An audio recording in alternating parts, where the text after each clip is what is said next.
Hello guys, সবাই কেমন আছেন? আশা করি আলহামদুলিল্লাহ সবাই ভালো। আমি হাবিবুল্লাহ খান। এবছর নটরডেম কলেজ থেকে বুয়েট এবং ঢাকা বিশ্ববিদ্যালয় ভর্তি পরীক্ষায় দ্বিতীয় স্থান অর্জন করেছি। আজকে আমার সাথে আছেন আমার বুয়েটেরই খুবই কাছের দুই বন্ধু। বুয়েট ফার্স্ট আদনান আহমেদ তামিম এবং বুয়েট থার্ড সুদীপ্ত পোদ্দার। সুদীপ্তর সম্ভবত কিছু নেটওয়ার্ক প্রবলেম হয়েছে, তাই ওকে আপাতত হচ্ছে পাওয়া যাচ্ছে না। ও শীঘ্রই জয়েন করবে। আমি তামিমের কাছে যাচ্ছি। তামিম, তো তোমার পরিচয় বলো বা হচ্ছে তোমার বিষয়টা বলো। আসসালামু আলাইকুম। আমি আদনান আহমেদ তামিম এন্ড এই বছর বুয়েট ভর্তি পরীক্ষায় প্রথম স্থান অধিকার করতে পেরেছি। এন্ড ধন্যবাদ হাবিবুল্লাহকে এখানে আমাকে আমন্ত্রণ জানানোর জন্য। আশা করি লাইভটা অনেক ভালো কিছু জানতে পারবে জুনিয়ররা লাইভটা থেকে। ধন্যবাদ। থ্যাঙ্কস তামিম। সো আজকের লাইফটা বেসিক্যালি হচ্ছে খুব ক্যাজুয়াল ওয়েতে হচ্ছে আমরা আয়োজন করার প্ল্যান করেছি। মানে একদম বড় ভাই হিসেবে ছোট ভাইয়ের সাথে যে আড্ডা দেওয়া কিংবা ওই আড্ডার আঙ্গিকেই হচ্ছে আমরা আজকে লাইভটা আয়োজন করার ট্রাই করব। সো বেসিক্যালি আজকে আমরা হচ্ছে আমাদের যে স্ট্র্যাটেজি কিংবা এক্সপিরিয়েন্স কিংবা আমরা হচ্ছে কিভাবে কলেজের শুরু থেকে হচ্ছে শেষ পর্যন্ত আমাদের যে সময়টুকু ছিল তাকে কাজে লাগিয়েছি কিংবা এর মধ্যে আমরা কি কি মিস্টেক্স করেছি তা তোমাদেরকে জানানোর চেষ্টা করব এবং চেষ্টা করব যে এ থেকে যেন তোমরা কিছু গুরুত্বপূর্ণ কিংবা কিছু ইউজফুল গাইডেন্স গুলো পেতে পারো। তো ইনশাল্লাহ হচ্ছে আমরা শুরু করতে পারি এখন। তো প্রথমেই হচ্ছে আমি তামিমের কাছেই চলে যাব। আম, মানে আমাদের এক্সপিরিয়েন্সটা নিয়ে আমরা অনেক সময় মনে করি যে বিভিন্ন ইউনিভার্সিটি বুয়েট অথবা মেডিকেল ভর্তি পরীক্ষা হয়তো 3 মাস অথবা 4 মাস অথবা 6 মাসের প্রিপারেশন। কিন্তু ব্যক্তিগতভাবে আমার মনে হয় না হচ্ছে তা আসলে অত অল্প সময়ে সমাধান করা আসলে সম্ভব হয়। তো আমি তামিমের কাছে চলে যাব যে তামিমের কলেজ লাইফের শুরু থেকেই তার প্রিপারেশন জার্নিটা কিরকম ছিল কিংবা তামিমের স্ট্র্যাটেজিটা কি ছিল। তামিম যদি একটু সময় করে হচ্ছে। ধন্যবাদ। একদম প্রথম থেকেই যদি বলি, আমার প্রথম থেকে টার্গেট ছিল যে বুয়েটে পড়ার কিংবা কোনো একটা ইঞ্জিনিয়ারিং ইউনিভার্সিটিতে সিএসসি নিয়ে পড়ার। তো ফার্স্টে থেকে আমার প্রিপারেশন মোটামুটি ইঞ্জিনিয়ারিং ওরিয়েন্টেড ছিল। এন্ড এইচএসসি নিয়ে খুব বেশি বদারড হয়নি আমি। মেইনলি বাংলা ইংলিশ গুলো আলাদাভাবে চেক দিয়েছিলাম। আর ফিজিক্স কেমিস্ট্রি ম্যাথ যেগুলো রয়েছে সেগুলা মানে অনেকটা বুয়েট স্ট্যান্ডার্ড ভাবে ফার্স্ট থেকে পড়াশোনা করার চেষ্টা করেছি। এন্ড যেহেতু এডমিশন আর এইচএসসি সব জায়গায় সিলেবাস আলটিমেটলি প্রায় 99% সেম, জাস্ট 1% হয়তো এডমিশনে একটু অ্যাডভান্স কিছু থাকে। তো সেক্ষেত্রে এইচএসসি বেসিকটা যথেষ্ট ভালো রাখার চেষ্টা করেছিলাম যাতে এডমিশন এটা হেল্পফুল হয়। হ্যাঁ, খুবই ভালো কথা বলছো যে আসলে এইচএসসি এর বেসিকটা যদি ভালো থাকে তখন ওই ফাউন্ডেশনের উপর অ্যাডমিশন সিজনে অনেকটুকু হচ্ছে গ্রো করা যায় কিংবা বিল্ড আপ করা যায়। হুম। কিংবা হচ্ছে অ্যাডমিশনের জন্য হচ্ছে আগে থেকে অল্প অল্প করে প্রস্তুতি নিলেও অনেক সময় হয়তো বা কাজে লাগে। আমার পার্সোনাল জার্নিটা হচ্ছে এরকমই ছিল। মানে আমি ব্যক্তিগতভাবে একদম শুরু থেকেই ফার্স্ট ইয়ার থেকে আমি প্ল্যান করেছিলাম যে আমি হয়তো বা বুয়েটে পড়বো কিংবা ইঞ্জিনিয়ারিং পড়বো। সো ইট ওয়াজ লাইক আমি শুধু মানে একাডেমিক বাদে আমি অ্যাডমিশনের জন্য প্রিপারেশন নিয়েছিলাম। তো শুরু থেকেই হচ্ছে আমার স্ট্র্যাটেজি ছিল যে আমি ফিজিক্স কেমিস্ট্রি এবং ম্যাথমেটিক্স এর বেসিক গুলো খুব ভালো করে পড়বো কিংবা যে হচ্ছে বিভিন্ন ধরনের কনসেপ্ট আছে তার যত গভীরে যাওয়া যায় তত গভীরে যাওয়ার আমি চেষ্টা করতাম। So that help me a lot in my admission journey and তা হচ্ছে আমাকে অ্যাডমিশন দিতে না আসলে অনেকটা এগিয়ে রেখেছিল। আমার কাছে বিষয়টা এরকম মনে হয় যে আসলে কোনো মানে অ্যাডমিশন বেসটা একটা ম্যারাথন দৌড়ের মতো। সো তুমি যত আগে থেকে স্টার্ট করবা তুমি তত হচ্ছে ইজিলি হচ্ছে কাভার দিতে পারবা। আর দেরিতে স্টার্ট করলে হয়তো বা ততই ডিফিকাল্ট হবে। সো এখানে একটা মানে মিলিয়ন ডলার কোয়েশ্চেন আছে যে আসলে ক্লাস 10 থেকে অনেকে হয়তোবা মানে কেউ হয়তোবা শুনে এসেছে যে ক্লাস 10 থেকে হয়তোবা অ্যাডমিশনের প্রিপারেশন কিংবা এটসেট্রা এটসেট্রা। এটা নিয়ে একটা বিরাট লেভেলের কন্ট্রোভার্সি হিসেবে চলতেছে হচ্ছে অনলাইনে। তো এই বিষয়ে তামিম যদি বলতাম তোমার কি হচ্ছে মানে শুরু থেকেই ক্লাস 10 কিংবা এসএসসি আগে কি কোনো প্রিপারেশন ছিল? আমার ওইরকম খুব বেশি আহামরি ছিল না, বাট যেহেতু আমাদের বেচটা অনেকটা করোনার বেচ নামেই পরিচিত, যে মাঝখানে এসএসসি টাইমটা অনেক বেশি ছিল, সেই ক্ষেত্রে এইচএসসি প্রিপারেশন শুরু করাটা অনেকটা যুক্তিযুক্তই বলা যায়। বাট এখন তো ওই পরিমাণ টাইমটা নাই এসএসসির জন্য। তো এখন না নিলে খুব একটা প্রবলেম হবে না। বাট এটা ঠিক যে আমাদের বেচে অনেকেই করোনা টাইমটাতে এইচএসসি প্রিপারেশন শুরু করেছিল। হ্যাঁ, এন্ড হ্যাঁ, আমিও এক্স্যাক্টলি। মোটামুটি চেষ্টা করেছিলাম হালকা পাতলা বুঝতে এগিয়ে পেরেছি। রাখার জন্য। হুম। হুম, হুম, তামিম। সো বেসিক্যালি বিষয়টা হচ্ছে এটাই যে আসলে আমাদের এসএসসি এর সিলেবাস এর জন্য সাধারণত সময় থেকে 2 বছর। কোভিড এর হুম। জন্য আমাদের হচ্ছে 3 বছর ছিল। সো দেখা যেত যে 2 বছর আমরা এসএসসি পড়ে পরবর্তীতে হয়তো বা থার্ড ইয়ারের সময় হচ্ছে আমরা ইন্টারমিডিয়েটের হালকা পাতলা শুরু করতাম। বিষয়টা এমন না যে তোমার ক্লাস 10 এর শুরু থেকে তোমাদেরকে অ্যাডমিশনের হচ্ছে প্রিপারেশন নিতে হবে। সো বিষয়টা হচ্ছে এটাই আর কি। আমাদের সাথে জয়েন করে ফেলেছে হচ্ছে সুদীপ্ত পোদ্দার, আমার খুবই কাছের বন্ধু এবং বইটা হচ্ছে তৃতীয় স্থান অর্জন করেছে, বর্তমানে ইলেকট্রিক্যালে পড়ছেন। সুদীপ্ত, তুমি যদি কিছু একটা বলতা আমাদের জুনিয়র ভাইয়া আপুদের জন্য। আচ্ছা, থ্যাংক ইউ হাবিব। তো তোমরা যে বিষয়ে কথা বলছিলাম ওইটাই বলি। আচ্ছা, আমি তো চেনা আশা করি। আমি হচ্ছে সুদীপ্ত পোদ্দার। আমি এবছর বই পরীক্ষা থার্ড হয়েছি। আর যেটা বললাম আর কি, এখানে দুইজন আমার ক্লোজ ফ্রেন্ড আছে। তো এখন আমি বুয়েট ট্রিপলিতে আছি, এই মোটামুটি আর কি বেসিক পরিচয়। তো আমি যদি ওই বিষয়টা বলি আর কি, যে মানে এসএসসি শেষ হওয়ার আগেই 9-10 থেকে ইন্টার পড়াশোনা করা উচিত কিনা। তো আমাদের ব্যাচে বেসিক্যালি যেটা হয়েছিল, আমরা হচ্ছে করোনার কারণে আমাদের যেখানে ফেব্রুয়ারিতে পরীক্ষা হওয়ার কথা, ওইখানে পরীক্ষা চলে গেছিল নভেম্বরে। তো যার কারণে আমাদের পুরো ব্যাচটাই আসলে আমরা মানে ওই এসএসসির আগে টুকটাক একটু যতটা আগে রাখা যায় বেসিক কিছু পড়াশোনা করছিলাম। তো তোমাদের যখন অলরেডি ফেব্রুয়ারিতে মানে নর্মাল ইয়াতে চলে আসছে, নর্মাল টাইমে এখন এসএসসি হচ্ছে, এখন আমার মনে হয় না যে এসএসসির আগে এইচএসসি পড়াশোনা শুরু করাটা খুব বেশি লজিক্যাল কিছু হবে। কারণ কিছু স্টুডেন্ট থাকে যারা অনেক আগে মানে অ্যাডভান্স পড়াশোনা শুরু করে দেয়, তাদের মধ্যে কিছু কিছু মানুষ সাকসেসফুল হয়। বাট এমন মানুষও থাকে যারা এসএসসির আগে পড়াশোনা শুরু করেও ফাইনালি যায় হয়তো বা অতটা সাকসেসফুল হইতে পারে না। আমার মনে হয় যে এটা আপাতত দরকার নাই। তোমরা যারা নর্মাল ভাবে পড়াশোনা করতেছো, এসএসসির আগে এসএসসি পড়াটাই ভালো করে পড়ো, দ্যাটস মোর দেন এনাফ। এইটাই আর কি। হ্যাঁ, অনেকেই ওই যে থাকে না, অ্যাডভান্স পড়াশোনা করতে গিয়ে নিজের যেটা পড়া উচিত নিজের ক্লাসের পড়াটাই মিস করে ফেলে, ওই বেসিকটাই ঠিক মতো তৈরি করতে পারে না। হ্যাঁ, ওইটাই আর কি, ওইটাই মেইন। হ্যাঁ, এক্স্যাক্টলি, একদম ঠিক বলছো। সো মানে বেসিক্যালি আমি যদি আমার জার্নিটাও শেয়ার করি, মানে বিষয়টা এমন ছিল না যে আমি 9-10-এ বসে হচ্ছে আমি ইন্টিগ্রেশন করতেছি। সো রাদার এরকম ছিল যে আমার 9-10-এ হচ্ছে গতিবিদ্যা আছে অলরেডি, আমি গতিবিদ্যা হচ্ছে পড়েছি 9-10-এর থিওরিটা, ওই থিওরির ফর্মুলা দিয়ে হয়তো বা ইন্টারমিডিয়েটে কিছু ম্যাথ করা যেত, আমি হয়তো ততটুকু হয়তো বা এসএসসি থার্ড ইয়ারে যে হচ্ছে আমি করে রেখেছিলাম। সো তোমাদের জার্নিটাও মেবি সিমিলারই ছিল হয়তো বা। সো আসলে মানে যেই ক্লাসে পড়তেছি ওই ক্লাসের উপরই গুরুত্বটা দেওয়া উচিত ইন মাই অপিনিয়ন। তাহলে 9-10-এর বেসিকটা যদি স্ট্রং থাকে তাহলে সেটা ইন্টারমিডিয়েটে আসলেই হচ্ছে খুবই উপকারে লাগবে কিংবা কাজে দেবে, ইন্টারমিডিয়েটের জার্নিটাকে হচ্ছে আমাদেরকে হেল্প করবে। আর এখন আমি হচ্ছে সুদীপ্ত আর তামিমের কাছে হচ্ছে চলে যেতে চাই যে তোমাদের আমরা তো হচ্ছে মানে এটা তো মোটামুটি হচ্ছে বোঝাই যায় যে আমরা আই গেস হচ্ছে তোমরা শুরু থেকেই হচ্ছে একদম মোটামুটি বেশ ভালো স্টুডেন্টই ছিল, মানে ধরো একদম প্রাইমারি স্টেজ বলো কিংবা মিডল স্কুল বলো কিংবা হাই স্কুল বলো। তো তোমাদের কি মনে হয় যে আসলে ছোটবেলা থেকে হচ্ছে একটু পড়াশোনার প্রতি যে সিরিয়াসনেসটা, এটা কি তোমাদেরকে আদৌ হচ্ছে কাজে লেগেছে? কতটুকু হচ্ছে কাজে লেগেছে তোমরা কি বলতে? সুদীপ্তর কাছ থেকে শুরু করি আমরা।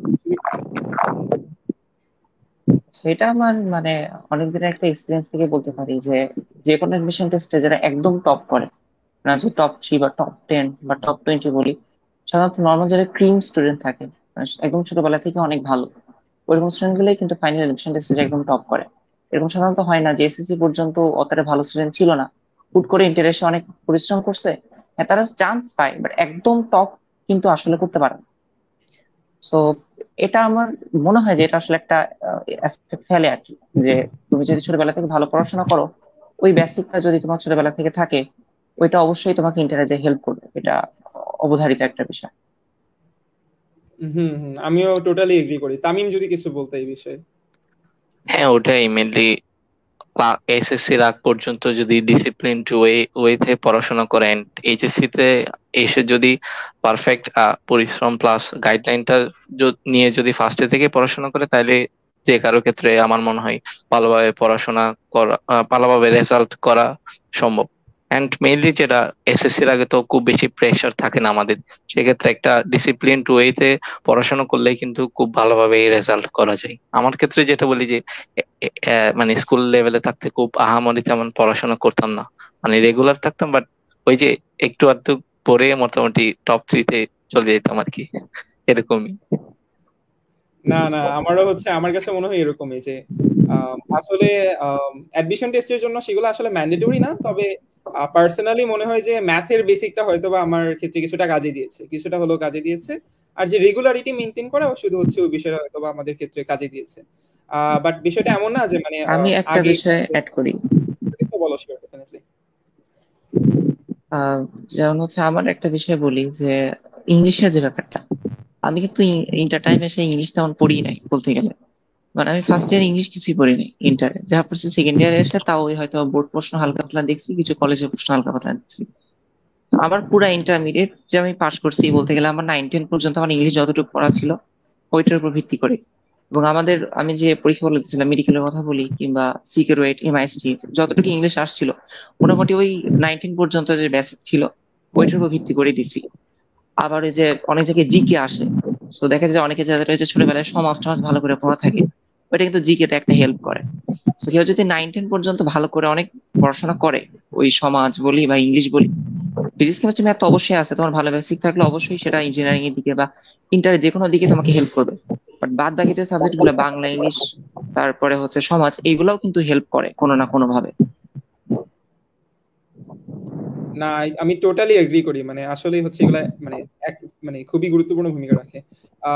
সুদীপ্তর মানে আমারও সুদীপ্তর এক্স্যাক্টলি সেম কাহিনী ছিল ইংলিশে। আমি হচ্ছে আমারও সেম সেম ভাই, ইংলিশ পড়ার টাইম পাওয়া যায় আমি পড়ি নাই। Same bro same. সো দেখা যেত যে 9-10 পর্যন্ত ইংলিশটা হয়তো বা সিরিয়াসলি পড়া হয়তো, পরে ইন্টারমিডিয়েটে হয়তো বা পড়া হয়নি। বাট 9-10 হয়তো বা গ্রামারটা খুব ভালো করে পড়ে রেখেছিলাম। পরে পার্সোনালি আমি আইবিএ পরীক্ষার আগে হয়তো বা 3-4 দিনে ভোকাবুলারি মুখস্থ করে ফেলেছিলাম, 3-4টা নতুন ওয়ার্ড। সো ওইখান থেকে হয়তো বা আমার আইবিএ তে হয়তো বা ব্যাকআপ দিছে, কিংবা সুদীপ্তর ক্ষেত্রে হয়তো বা মেডিকেলে ব্যাকআপ দিছে। সো এসব ছোটখাটো জিনিস হয়তো বা কিছুটা হেড স্টার্ট দেয়, but overall I believe that এগুলো হচ্ছে কভার করা possible. So nothing is impossible যদি হচ্ছে চেষ্টা থাকে। সো আমরা যদি হচ্ছে এর পরের বিষয়টাতে যাই, আমরা তো এখানে সবাই হচ্ছে একদম শুরু থেকে ডেডিকেটেড ইঞ্জিনিয়ারিং অ্যাসপিরেন্ট। এখন বায়োলজির কি অবস্থা? বায়োলজি কি স্কিপ মারছো একেবারে, নাকি হচ্ছে মানে কিছুটা হলেও পড়ে আসছো? আমি শুধু মানে এক্সপেরিয়েন্স জানতে চাই, স্ট্র্যাটেজি কি ছিল? সুদীপ্ত বলো। আমার কথা যদি বলি, আমি হচ্ছে আমাদের তো মানে কলেজে হয়তো কি জুলজি একটু পার্ট থাকতো, বোটানি একটু পার্ট থাকতো, মানে ফার্স্ট ইয়ার থেকে আর কি। অনেক কলেজে এরকম হয় যে পুরো বোটানিটা ফার্স্ট ইয়ারে কভার করে, জুলজিটা সেকেন্ড ইয়ারে কভার করে। আমাদের এরকম না, আমাদের ফার্স্ট ইয়ার থেকে দুইটা একসাথেই আগাইতো আর কি। তো আমার ক্ষেত্রে যেটা হয়েছিল, আমি হচ্ছে জিওলজি বই কিনছিলাম আমাদের হাফ ইয়ারলি পরীক্ষা শুরু হওয়ার ঠিক 15 দিন আগে। তারপরে একটা না 15 দিন বায়োলজি পড়ছিলাম, ওই কোনো মতে এ প্লাস তোলা আর কি। আমি মেইনলি বায়োলজি ফার্স্ট ইয়ারে কতটুকু পড়ছি আমি জানি না। মানে আমার মনে আছে আমি হাফ ইয়ারলি পরীক্ষার বায়োলজির আগে রাতে ঘুমাইতেই পারি নাই, 1 ঘন্টা মেবি ঘুমাইছিলাম। তারপরে মানে অ্যাটলিস্ট পাস তো করা লাগবে। তো যাই হোক ওইবার মোটামুটি ভালো মার্কই পাইছিলাম। তো কোনো এক অজ্ঞাত কারণে আমি হচ্ছে কলেজের পরীক্ষাগুলোতে এ প্লাস পাই যেতাম। কেমনে পাইতাম ওটা আমার কাছে রহস্য আর কি। আমি মিলে বায়োলজি পড়ছিলাম হচ্ছে আমাদের ওই প্রিটেস্ট পরীক্ষার পর দিয়ে, ওই আমাদের একটা জাতীয় পর্যায়ে একটা সায়েন্স অলিম্পিয়াড হয়, ওইখানে পার্টিসিপেট করার পরে আমি বুঝছিলাম যে বায়োলজি অবস্থাটা খুবই খারাপ। ওইখানে মেবি আমি ফিফথ হয়েছিলাম আর কি। তো যত ভুল করছিলাম সব হচ্ছে বায়োলজিতে। ওইখানে আমাদের ফুল সিলেবাসে প্রশ্ন দিছিল, বায়োলজি একবারে মানে খুবই হতাশ। মানে আন্দাজে দাগে তিনিও দেখা যাচ্ছে হতাশ হয়ে গেছে যে আন্দাজেই বা কি দেখাবো। তখন থেকে আর কি ঠিক করে যে না, এরকম করে বায়োলজি পড়ে আসলে লাভ নাই। তো তখন তারপর থেকে মেইল ওই প্রিটেস্টের পরে টেস্টের আগ পর্যন্ত পুরো টাইমটা আমি একটা খুব ভালোভাবে মানে একটা স্যারের তখন আমি পরীক্ষা দিতাম, দেখা যেত যে এক সপ্তাহে একটা চ্যাপ্টার, ওই চ্যাপ্টারটা খুবই ভালো করে পড়তাম, বোটানি প্লাস জিওলজি, সেটা মিলে এইচএসসি এর আগে আমার খুবই ভালো একটা বেসিক হয়ে গেছিল। আর হচ্ছে মেডিকেলের আগে যাই পড়ছিলাম, ঢাকা ভার্সিটির আগে তেমন একটা পড়ার টাইম পাইনি, ওই 2 দিন মতো হালকা রিভাইজ দিয়েছিলাম ঢাকা ভার্সিটির আগে। আর মেডিকেলের আগে হয়তো 7-8 দিন মতো এই। বুঝতে পারছি, আমারও সেম কাহিনী। বায়োলজি তো মানে বায়োলজির ভয়ে বায়োলজি ঢাকা বিশ্ববিদ্যালয়ে দাগাই, ইংলিশ দাগাইছে। মানে আই ওয়াজ লাইক আমি বায়োলজি দাগালে দীর্ঘাত ফেল করব। সো মানে যে তারপর কলেজে হচ্ছে পাস করে বেরিয়েছি, এরপরে যে আর মানে ছাড়ছি, আর হচ্ছে জীবনে হচ্ছে বই ধরা হয় না। এখনো বলতে পারবো না বই কোথায় আছে। তামিমের কি অবস্থা ছিল? বায়োলজি আমি শর্ট সিলেবাসের যেগুলো ছিল এগুলো মোটামুটি ভালোভাবে পড়ার চেষ্টা করেছি আর কি। মানে কলেজে যখন কুইজ হইতো, কুইজ ওরিয়েন্টেড ভাবে পড়াশোনা করতাম, এন্ড মোটামুটি দেখা যেত শর্ট সিলেবাসের যেগুলো আছে ওগুলা ভালোই পারতাম আর কি। এন্ড বায়োলজিতে মার্কস আমার এইচএসসি কিংবা মানে কলেজেও মোটামুটি ভালোই আসতো। এটাই যে শর্ট সিলেবাসের গুলা, এর বাইরের গুলা তেমন পড়া হয় নাই আর কি। আর ওই যে মানে মেডিকেলের আগে পড়ি নাই আমি বায়োলজি, এন্ড ইয়ার আগে পড়ছিলাম যে ডিইউর আগে, পরীক্ষার আগের দিন রাত 9টায় 2-3 ঘন্টা পড়ছিলাম, এগুলো দিয়ে কোনো মতে ডিইউ কভার করে দিছি, আর পড়ি নাই বায়োলজি। না, এটাই একটা কমন ট্রেন্ড হওয়ার কথা আই গেস, যারা ইঞ্জিনিয়ারিং অ্যাডমিশন টেস্টে হচ্ছে সামনের দিকে থাকে। সো হ্যাঁ, মানে অ্যাকচুয়ালি নিজের স্পেশালাইজেশনের টপিক সিলেক্ট করানোটা আই গেস খুবই ইম্পর্টেন্ট, কারণ টাইম তো লিমিটেড। ওই টাইমটা হচ্ছে যেদিকে আমি স্পেশালাইজ করতে চাই সেদিকে হচ্ছে দেওয়াটা আই গেস ইম্পর্টেন্ট। আমরা হয়তো বা ফিজিক্স কেমিস্ট্রি ম্যাথে স্পেশালাইজ করেছি, so that paid of in the admission test. So তবে একটা বিষয় মানে লক্ষ্য তবে করার মতো হ্যাঁ যে এই বায়োলজিটা ডিরেক্ট স্কিপ করা মোটেও ঠিক হবে না আর কি। মানে এইচএসসি তে যেহেতু হ্যাঁ ভালো এক্স্যাক্টলি একটা আমি মার্কস এটা আনতে বলতে হবে, চাচ্ছিলাম। হ্যাঁ সেই জন্য অ্যাটলিস্ট এইচএসসির সিলেবাসটা ভালোভাবে ক্লিয়ার রাখতে হবে। হ্যাঁ, এটা ট্রু, এটা ট্রু। এটলিস্ট একাডেমিকটা যেন হচ্ছে ভালো করে একটা A+ মার্কস কিংবা একটা মোটামুটি একটা ভালো প্রিপারেশন থাকে, এটা এনশিওর করাটা ইম্পর্টেন্ট, কারণ না হলে জিপিএ এর একটা প্রবলেমে পড়ে যেতে পারে। সো হ্যাঁ, এটাই ছিল আমাদের হচ্ছে বায়োলজি কখন। তো আমরা যদি হচ্ছে এখন একদম আসল কথা হচ্ছে চলে আসি, আমাদের স্টাডি মেটেরিয়ালস এর অবস্থা কি ছিল। তামিমের কাছ থেকে আসি। তামিম, হচ্ছে তোমার প্ল্যানটা কিরকম ছিল, কিংবা কি কি পড়েছো, কিংবা কোন প্ল্যানে এডমিশন হচ্ছে তুমি টাইমে একদম শুরু থেকেই বলতে গেলে, মানে ধরো একাডেমি মানে কলেজ লাইফে কি করতে, পরে অ্যাডমিশন টাইমে কি করতে? হ্যাঁ কলেজ লাইফে ফিজিক্স কেমিস্ট্রি ম্যাথের ক্ষেত্রে, এগুলোর ক্ষেত্রে নাকি বায়োলজির ক্ষেত্রে? না না না, ফিজিক্স কেমিস্ট্রি ম্যাথের ক্ষেত্রে। বায়োলজি শেষ ভাই, বায়োলজি বলার ইচ্ছা অনেক। তো ফিজিক্স এর জন্য মেনলি আমি ক্লাস করতাম, দেন বই পড়তাম আর প্র্যাকটিস করতাম প্রচুর। ফিজিক্সে মানে ম্যাথ, জানা ম্যাথ করতেই ভালো লাগতো আমার। প্রচুর প্র্যাকটিস করতাম and করতে করতে এক সময় দেখা যেত কি ক্যালকুলেটর আমি না দেখেই ক্লিক করতে পারতেছি, এমন অবস্থা হয়ে গেছিল আর কি এইচএসসির আগে। তো এটাই ফিজিক্স এর মেনলি, ওই যে ক্লাস প্লাস বই পড়তাম যাতে বেসিকটা ভালোভাবে ক্লিয়ার হয়, দেন প্রচুর প্র্যাকটিস করছিলাম। আর ম্যাথের ক্ষেত্রে যদি বলি, সেম ভাবেই ক্লাস করেছিলাম সবার আগে, দেন প্র্যাকটিস করছি। আমার মেনলি দুইটা বই ফলো করেছিলাম, ওই যে কেতাব স্যারের বইটা, আর যেহেতু কলেজে এস ইউ আহমেদ স্যারের বইটা ফলো করতো, সো ওইটাও কয়েকবার শেষ করা হয়েছিল আর কি, এস ইউ আহমেদ স্যারটা। এই দুইটাই ম্যাথের ক্ষেত্রে। আর কেমিস্ট্রির ক্ষেত্রে মেইনলি বই পড়তাম, ক্লাস করতাম এন্ড দেন প্রবলেম সলভ করতাম। ওই যে গাণিতিক রসায়ন ছিল আমার কাছে, ওইখান থেকে মানে প্রবলেম গুলো সলভ করতাম, ম্যাথমেটিক্যাল প্রবলেম গুলো। আমি বুঝতে পারছি। আর সুদীপ্তর ক্ষেত্রে সুদীপ্ত কি করতো, মানে মেন বই ফোকাসটি ছিল এরকম নাকি? আম, আমার ব্যাপারটা বলি, আমি হচ্ছে মেইনলি আমার ক্ষেত্রে একটা ইন্টারেস্টিং ব্যাপার ঘটে। আমি হচ্ছে ইন্টারের ফুল যে সিলেবাস, ধরো 100% সিলেবাসের মধ্যে 25% সিলেবাস যে টাইমে শেষ করছি, বাকি 75% সিলেবাস তার চেয়ে কম টাইমে শেষ করা লাগছে। এটার কারণটা হচ্ছে প্রথম দিকে আমি যখন পড়াশোনা শুরু করি, ধরো যে হাফ ইয়ারলি পর্যন্ত, আমাদের এসএসসি হয়েছিল নভেম্বরে, আমাদের কলেজে হাফ ইয়ারলি পরীক্ষা হয়েছিল হচ্ছে জুনে। তো ওই থেকে কিন্তু আমি 2021-এর মোটামুটি এপ্রিল থেকেই হালকা পাতলা পড়াশোনা শুরু করছি ইন্টারে। আর ওইদিকে 2022-এর জুন, এই পুরা টাইমটা দেখা যাচ্ছে যে আমার হচ্ছে এইচএসসি মাত্র 50%, 25% সিলেবাস হয়েছে। তার মানে আমি কিন্তু 1 বছরেরও বেশি একটা টাইম কভার করে ফেলছি মাত্র 25% সিলেবাস শেষ করতে গিয়ে। এক্ষেত্রে যেটা হয়েছিল আর কি, দেখা গেছিল যে আমি একটা চ্যাপ্টারের পেছনে অনেক টাইম দিতাম। মানে মেইন বই অনেকগুলো পড়তাম, তার সাথে হচ্ছে ওই উদ্ভাসের যে ম্যাটেরিয়াল গুলো থাকতো ওইগুলো পড়তাম, ভার্সিটি গুলাও দেখতাম, ইঞ্জিনিয়ারিং গুলোও দেখতাম। আবার বিভিন্ন পাবলিকেশন, ধরো জয়কুলি টাইপের যেসব বই হয় ওগুলার ইঞ্জিনিয়ারিং বই, ওই জয়কুলি ফিজিক্স, জয়কুলি ম্যাথ, এগুলা দেখতাম। দেন হচ্ছে বিচিত্র গুলা দেখতাম। মানে যত টাইপের বই আছে আর কি সবগুলোই দেখার চেষ্টা করতাম। যার কারণে ওই হাফ ইয়ারলি পরীক্ষার পর আমি বুঝতে পারি, দেখা যাচ্ছিল যে তারপরে ওই 2 মাস পরে আবার হাফ ইয়ারের ঠিক 2 মাস পরে আবার হচ্ছে ইয়ারশেষ পরীক্ষা দিয়ে দিছে।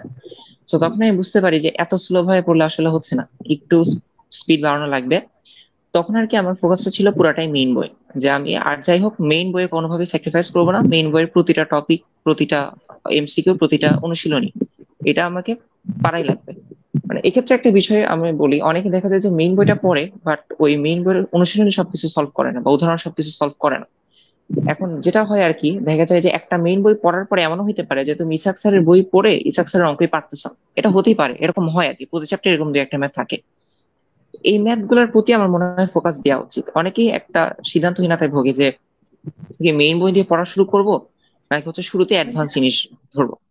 আমার ক্ষেত্রে আমার মনে হয় যে একটা সিকোয়েন্স রাখাটা খুবই ইম্পর্টেন্ট। যেমন আমার কিছু সিকোয়েন্স থাকতো, আমি যদি ফিজিক্সের কথা বলি, আমি প্রথম হচ্ছে তপন স্যারের বই পড়তাম, দেন ইসাক স্যারের বই পড়তাম, দেন হচ্ছে উদ্ভাস কনসেপ্ট বুক দেখতাম, দেন গাণিত পদার্থবিজ্ঞান দেখতাম। এই চারটা হচ্ছে মোটামুটি কমন থাকতো। এবং তপন স্যার ইসাক স্যার করা মানে তপন স্যারের প্রতিটা এমসিকিউ প্রতিটা অনুশীলনী, ইসাক স্যারের প্রতিটা এমসিকিউ প্রতিটা অনুশীলনী আমার করা।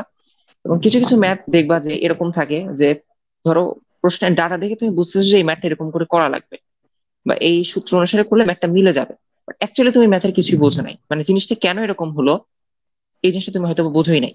বাট তুমি বুঝতেছো যে হ্যাঁ পরীক্ষা হলে আসলে আমি এইভাবেই করবো, বাট অ্যাকচুয়ালি মধ্যের বিষয়টা আমি বুঝি না।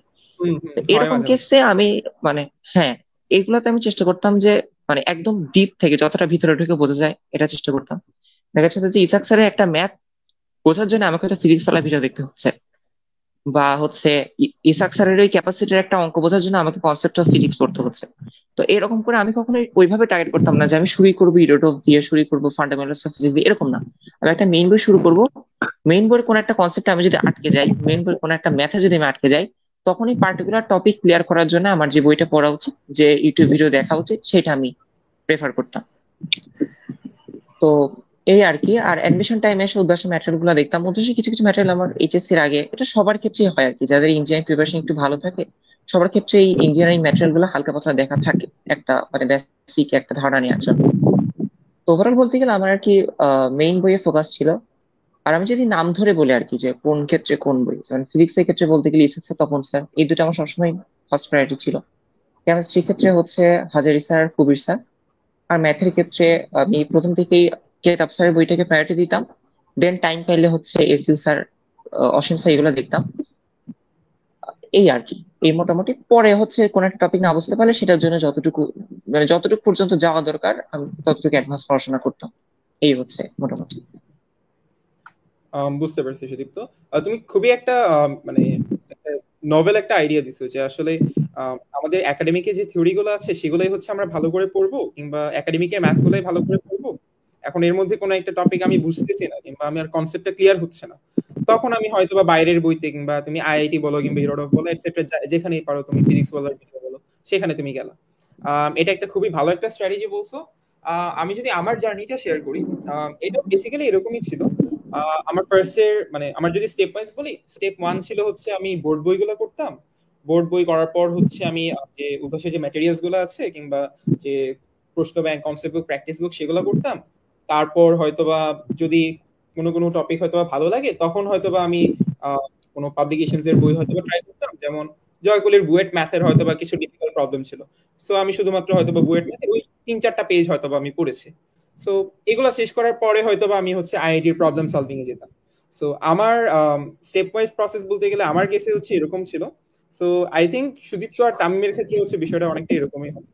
আর আসলে প্রত্যেকটা চ্যাপ্টারের মানে পড়ার ক্ষেত্রেই আসলে ইন মাই অপিনিয়ন যে ট্রাই করা উচিত যে কনসেপ্টটা আমি আসলে কতটুকু বুঝতে পারলাম, এটা আসলে বেশি দরকার, কিংবা আমার কোনো আন্ডারস্ট্যান্ডিং এ আমার কোনো গ্যাপ আছে কি। এখন তা ফিল আপ করতে যে আমার যদি হচ্ছে দেশি বই হয় তাহলে দেশি বই পড়বো, কিংবা প্রয়োজন হলে হয়তো বা বাইরের ফিজিক্স বলার থেকে আমি 15 মিনিটের একটা ভিডিও দেখে নিলাম, ওটা থেকে আমার হচ্ছে ওই কনসেপ্টটা হচ্ছে খুব ভালোভাবে ক্লিয়ার হয়ে নিল। ওইখানে আমি কোনো অসুবিধা দেখি না। সো আমার স্ট্র্যাটেজি এরকমই ছিল যে আমি আগে হচ্ছে ফাউন্ডেশনটা কিংবা বেসিকটা খুব ক্লিয়ার রাখতাম, এই জন্য এরপর হচ্ছে আস্তে আস্তে আস্তে আস্তে স্টেপ বাই স্টেপ মুভ করতাম। বাট বাংলাদেশের বইগুলোই হচ্ছে ছিল বেসিক্যালি মেইন প্রায়োরিটি। সো আচ্ছা, এখন যদি যেহেতু কথা চলেই আসছে, মানে একদম হট টপিক, আইআইটি এর প্রবলেমের কাহিনী কি? তোমরা সলভ করছো নাকি হচ্ছে না করেই হচ্ছে চলে আসছো এখানে? বলো আস্তে আস্তে। আমি শুরু করতে বলবা? আচ্ছা আচ্ছা। আচ্ছা, না আমার ক্ষেত্রে আমি যদি বলি মানে ডিরেক্ট কোয়েশ্চেন ব্যাংক আমি কখনোই নিই নাই বা চোখেও দেখি নাই এখনো, বাট আমি অনলাইনে বিভিন্ন সোর্সের থ্রুতে এডমিশন টাইমে চেষ্টা করতাম সলভ করার। মানে আমার বেসিক্যালি সব চ্যাপ্টার হয়তো করতাম না, আমার মনে হইতো যে এই চ্যাপ্টার থেকে হয়তো কোয়েশ্চেন যদি হার্ড করতে চাই তাহলে ওইখান থেকে মানে কপি করতে পারে, ওই সব চ্যাপ্টার সিলেক্ট করে দেন ওইগুলোর জন্য সলভ করেছিলাম।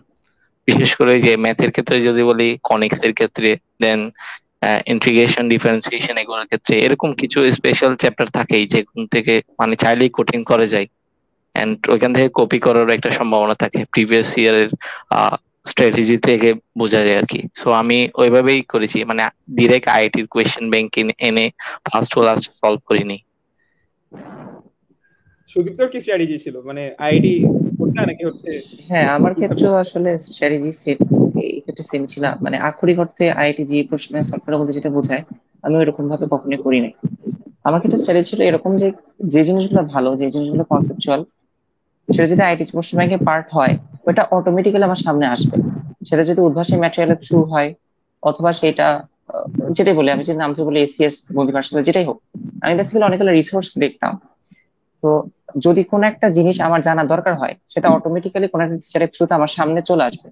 তো আমার স্ট্র্যাটেজি ছিল যে জিনিসগুলো নিজে থেকে আমার সামনে আসতেছে যে কোনো থ্রুতে, সেইটা আমি কোনোভাবে হাতছাড়া করবো না, সেটা আমি সর্বোচ্চ গুরুত্ব দিয়ে পড়বো। বাট নিজে থেকে আইআইটি প্রশ্ন ব্যাংক সলভ করা ওইরকম আমি কখনোই করতাম না। আর কিছু পার্টিকুলার টপিক, যেমন হচ্ছে যেখান থেকে বুয়েট নর্মালি কঠিন প্রশ্ন করে, যেমন হচ্ছে আমি যদি ফিজিক্সের কথা বলি, চলতরি চলতরি থেকে কিন্তু আমার মনে হয় বুয়েটের সবথেকে বেশি কঠিন প্রশ্নগুলো আসছে হচ্ছে চলতরি থেকে। তারপরে ম্যাথের ক্ষেত্রে ইন্টিগ্রেশন, এবং কিছু কিছু পার্টিকুলার টপিকের জন্য আমি কিছু বিদেশি রিসোর্স থেকে হালকা একটু হেল্প নিয়েছিলাম। তো এরকম আইআইটি যে ডিরেক্ট সলভ করা, ওইরকম এক্স্যাক্টলি আমি করি নাই কখন। না না, আমারও হচ্ছে সিমিলার কেসই। মানে ধরো আমার পরিচিত অনেকেই ছিল যে একদম মানে ফার্স্ট ইয়ারে থাকতে হচ্ছে আইআইটি কোয়েশ্চেন ব্যাংক, নিউটনীয় বলবিদ্যা এটসেট্রা এটসেট্রা চ্যাপ্টার একদম এ টু জেড শেষ। তো মানে আমি হচ্ছে মানে এরকম ছিলাম না। মানে আমার টার্গেট ছিল যে আগে দেশের ভিতরে যা আছে সবকিছু হচ্ছে 100% কমপ্লিট করি, সেখান থেকে যে কোনো প্রবলেম যেন আমি 3 মিনিটের মধ্যে হচ্ছে আমি সলভ করতে পারি। এটা ছিল আমার মেইন প্রায়োরিটি। আর এটা যখন হচ্ছে আমার কাভার হয়ে যায়, তখন হয়তোবা বুয়েটের 40টা প্রবলেমের মধ্যে 4টা হয়তোবা সর্বোচ্চ ডিফিকাল্ট করতে পারে, কিংবা 3টা হয়তোবা আপনি ডিফিকাল্ট পর্যায়ে করতে পারে। ওইটার জন্য হয়তোবা ফ্যামিলিয়ারিটি বাড়ানোর জন্য সিলেক্টিভলি হয়তোবা আমরা হচ্ছে আইআইটির প্রবলেম সলভ করেছিলাম, যেটা তামিমও বললো, সুদীপ্তও বললো। আইআইটি কোয়েশ্চেন ব্যাংক শুরু থেকে শেষ পর্যন্ত করার কোনো যুক্তি আসলে আমি দেখি না। আই গেস হচ্ছে তোমরা আরো ভালো বলতে পারবা, কিংবা এটা আসলে দরকার পড়ে না, বাট সিলেক্টিভলি যে যে চ্যাপ্টার দরকার কিংবা উইকনেস আছে, এটা আই গেস করা যেতে পারে in my opinion. But still ultimately আচ্ছা বলো বলো, সুদীপ্ত বলো। এক্ষেত্রে একটা বিষয় হচ্ছে কি, হ্যাঁ, অনেকের ধারণা থাকে যে যেহেতু হচ্ছে বুয়েটে আইআইটি থেকে প্রশ্ন আসে, যেমন 2022 সালে 4টা প্রশ্ন সম্ভবত আইআইটি থেকে ছিল, তার আগেও কয়েকবার এসেছে। তো এই জন্য হয়তো বা আইআইটি যে প্রশ্ন সলভ করা উচিত। এবং শুধু বুয়েট না, আরো কিছু ভার্সিটিতে, যেমন আমাদের বারো সিকিউরিটি সম্ভবত দু একটা প্রশ্ন ছিল আর কি। So, আমার ক্ষেত্রে যেটা মনে হয়, আজ পর্যন্ত বাংলাদেশের যত অ্যাডমিশন টেস্ট হয়েছে, কোনোটাতেই আইআইটি থেকে এমন কোনো প্রশ্ন আসে নাই যেটা আইআইটি প্রশ্ন ব্যাংক না সলভ করে সম্ভব, মানে সলভ করা সম্ভব না। যেমন আমি যদি 2022-এর 4টা প্রশ্নের কথা বলি, আমি নিজে কিন্তু কখনো আইআইটি প্রশ্ন সলভ করি নাই। কিন্তু আমি যখন নিজে ওই বুয়েট প্রশ্ন সলভ করতে গেছি, ওই 4টা প্রশ্ন আমার আটকাই নাই। কারণ ওই 4টা প্রশ্ন সলভ করার জন্য যতটুকু কনসেপ্ট দরকার, ওই কনসেপ্ট নেওয়ার জন্য তোমার আইআইটি প্রশ্ন সলভ করার কোনো দরকার নেই। তুমি আমাদের মেইন যে আহ, দেশি যে বইগুলো আছে, ওইগুলা পড়েই ওই কনসেপ্টটা পাবা। এন্ড বুয়েটও চায় না তুমি আইআইটি প্রশ্ন ব্যাংক সলভ করো। এবং এই ক্ষেত্রে আরেকটা যে বিষয়, সেটা হচ্ছে বুয়েট প্রশ্ন ব্যাংক এবং আইআইটি প্রশ্ন ব্যাংক সলভ করার মধ্যে একটা পার্থক্য আছে। বুয়েট প্রশ্ন ব্যাংকে যখন তুমি সলভ করবা, সেখান থেকে তোমার একটা আইডিয়া থাকতে পারে যে এখান থেকে সরাসরি প্রশ্ন চলে আসলে আমাকে সেটা পারা লাগে। এখন আইআইটি প্রশ্ন ব্যাংকের ক্ষেত্রে তেমন চিন্তা ভাবনা করার সুযোগ আছে কিনা, এটা একটা প্রশ্ন, যে তুমি আইআইটি প্রশ্ন সলভ করে কমন পেতে পারবে কিনা। এখন দেখো, আইআইটি বুয়েট বুয়েট সেই 1986 সালের প্রশ্ন কপি করে, বুয়েট 2022 সালের প্রশ্ন কপি করে। এখন তুমি আইআইটি কতটা সলভ করবা?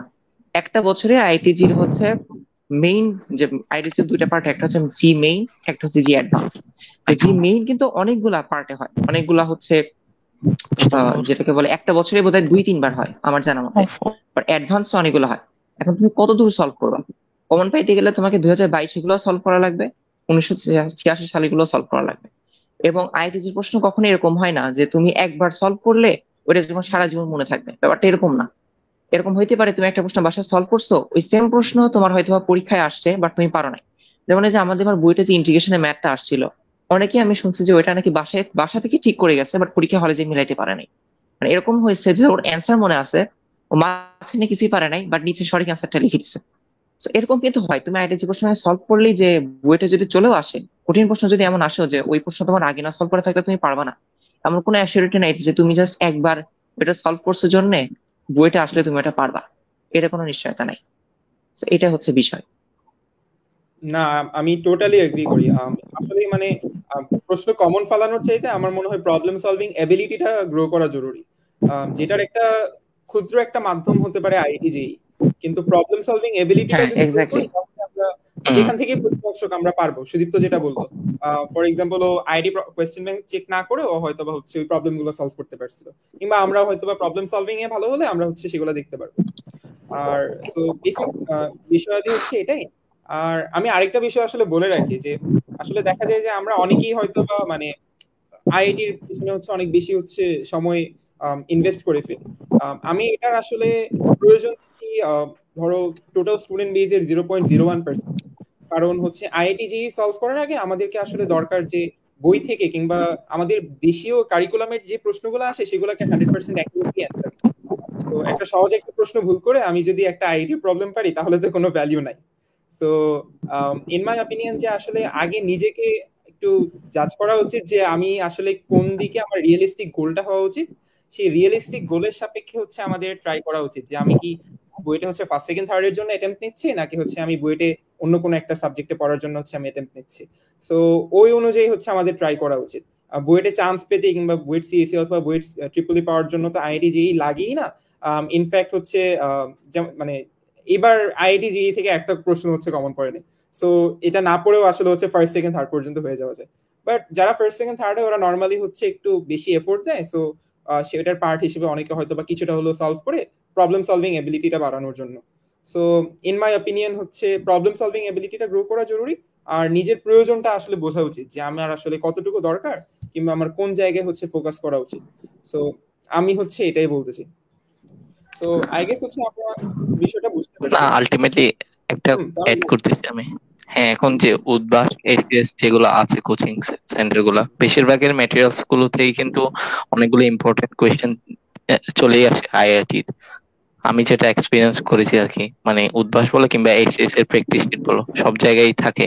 মানে আমাদের জানা কনসেপ্টের মধ্যে যেসব ম্যাথ মানে আসতে পারে বা যেসব বাইরের কনসেপ্ট থেকে আমাদের বইতে ম্যাথ আসতে পারে, সেগুলো কিন্তু ইনক্লুডেড থাকে উদ্ভাস কিংবা এসএস এর ম্যাটেরিয়ালসে।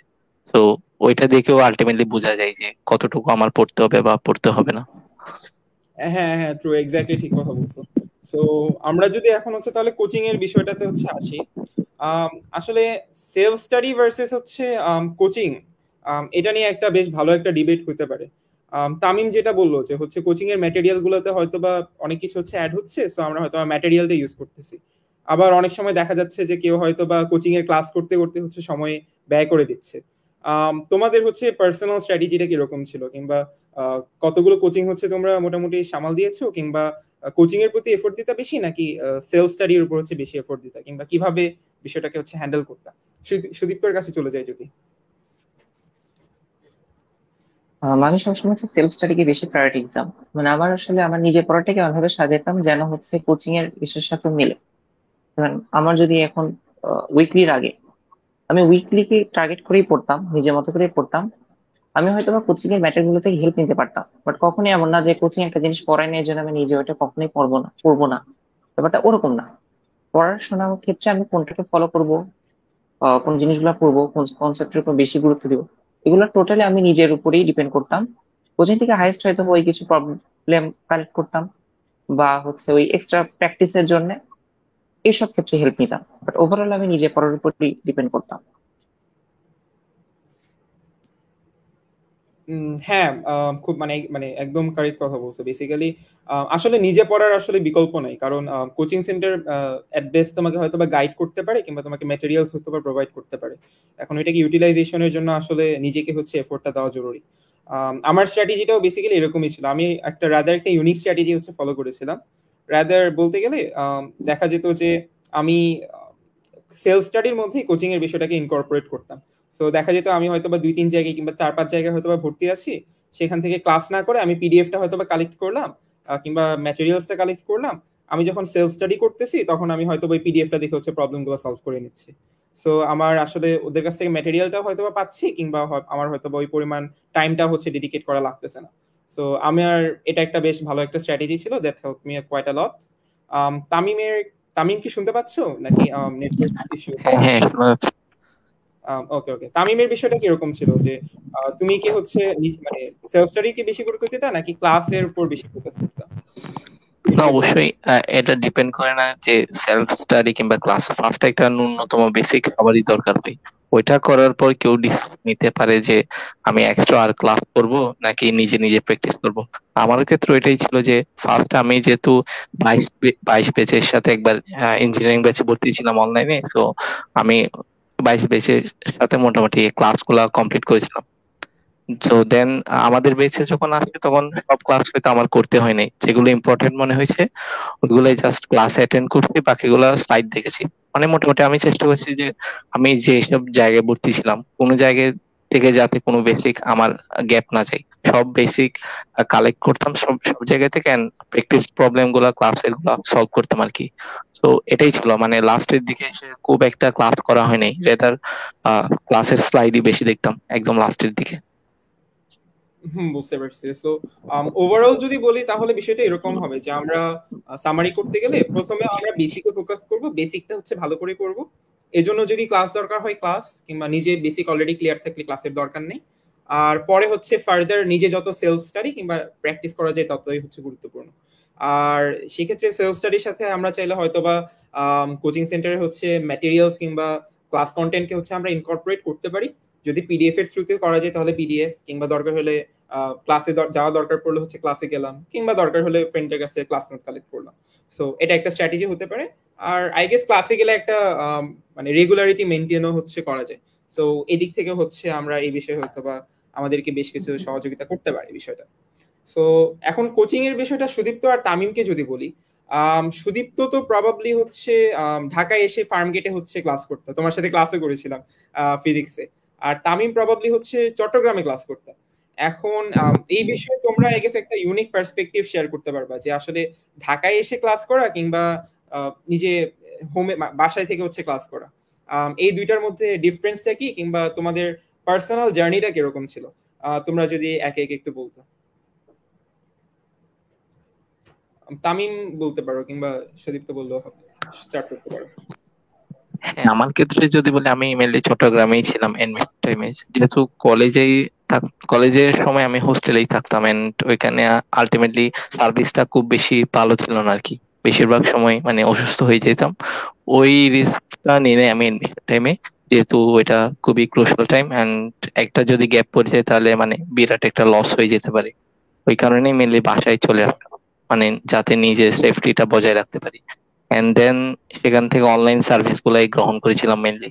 আমার অফলাইনেও খুব একটা ক্লাস করা হয়নি, কারণ এই যে মানে আমার বাসা থেকে কোচিংটা একটু দূরে ছিল, মানে যাতায়াতে অনেক বেশি টাইম চলে যেত, ওই কারণে অনলাইন সার্ভিসটাই আমি বেছে নিয়েছিলাম। আর সুদীপ্তর কেসে কি ছিল? সুদীপ্ত তো ফার্ম গেটে এসে ক্লাস করতে হয় একেবারে দূরে থেকে। হোয়াট ওয়াজ ইওর হ্যাঁ, আমার স্ট্র্যাটেজি? বেসিক্যালি বাসা হচ্ছে পাবনায়। তো এই টাইপের জেলা শহরগুলোতে বেসিক্যালি যেটা হয়, এখানে আসলে মেডিকেল অ্যাসপিরেন্টের সংখ্যা অনেক বেশি থাকে, ইঞ্জিনিয়ারিং অ্যাসপিরেন্ট খুব একটা থাকে না। আমার ক্ষেত্রে এমনটা হয়েছিল, আমার আসলে মানে নিজেকে তুলনা করার মতো তেমন কোনো পরিবেশ ছিল না। তো ওইখানে আমি যখন আমি ফার্মগেটে আসি তখন আর কি ওইরকম একটা পরিবেশ, কারণ দেখা যায় ফার্মগেটে হচ্ছে পুরো বাংলাদেশ থেকে আসলে স্টুডেন্টরা যায় ইঞ্জিনিয়ারিং এর ক্ষেত্রে।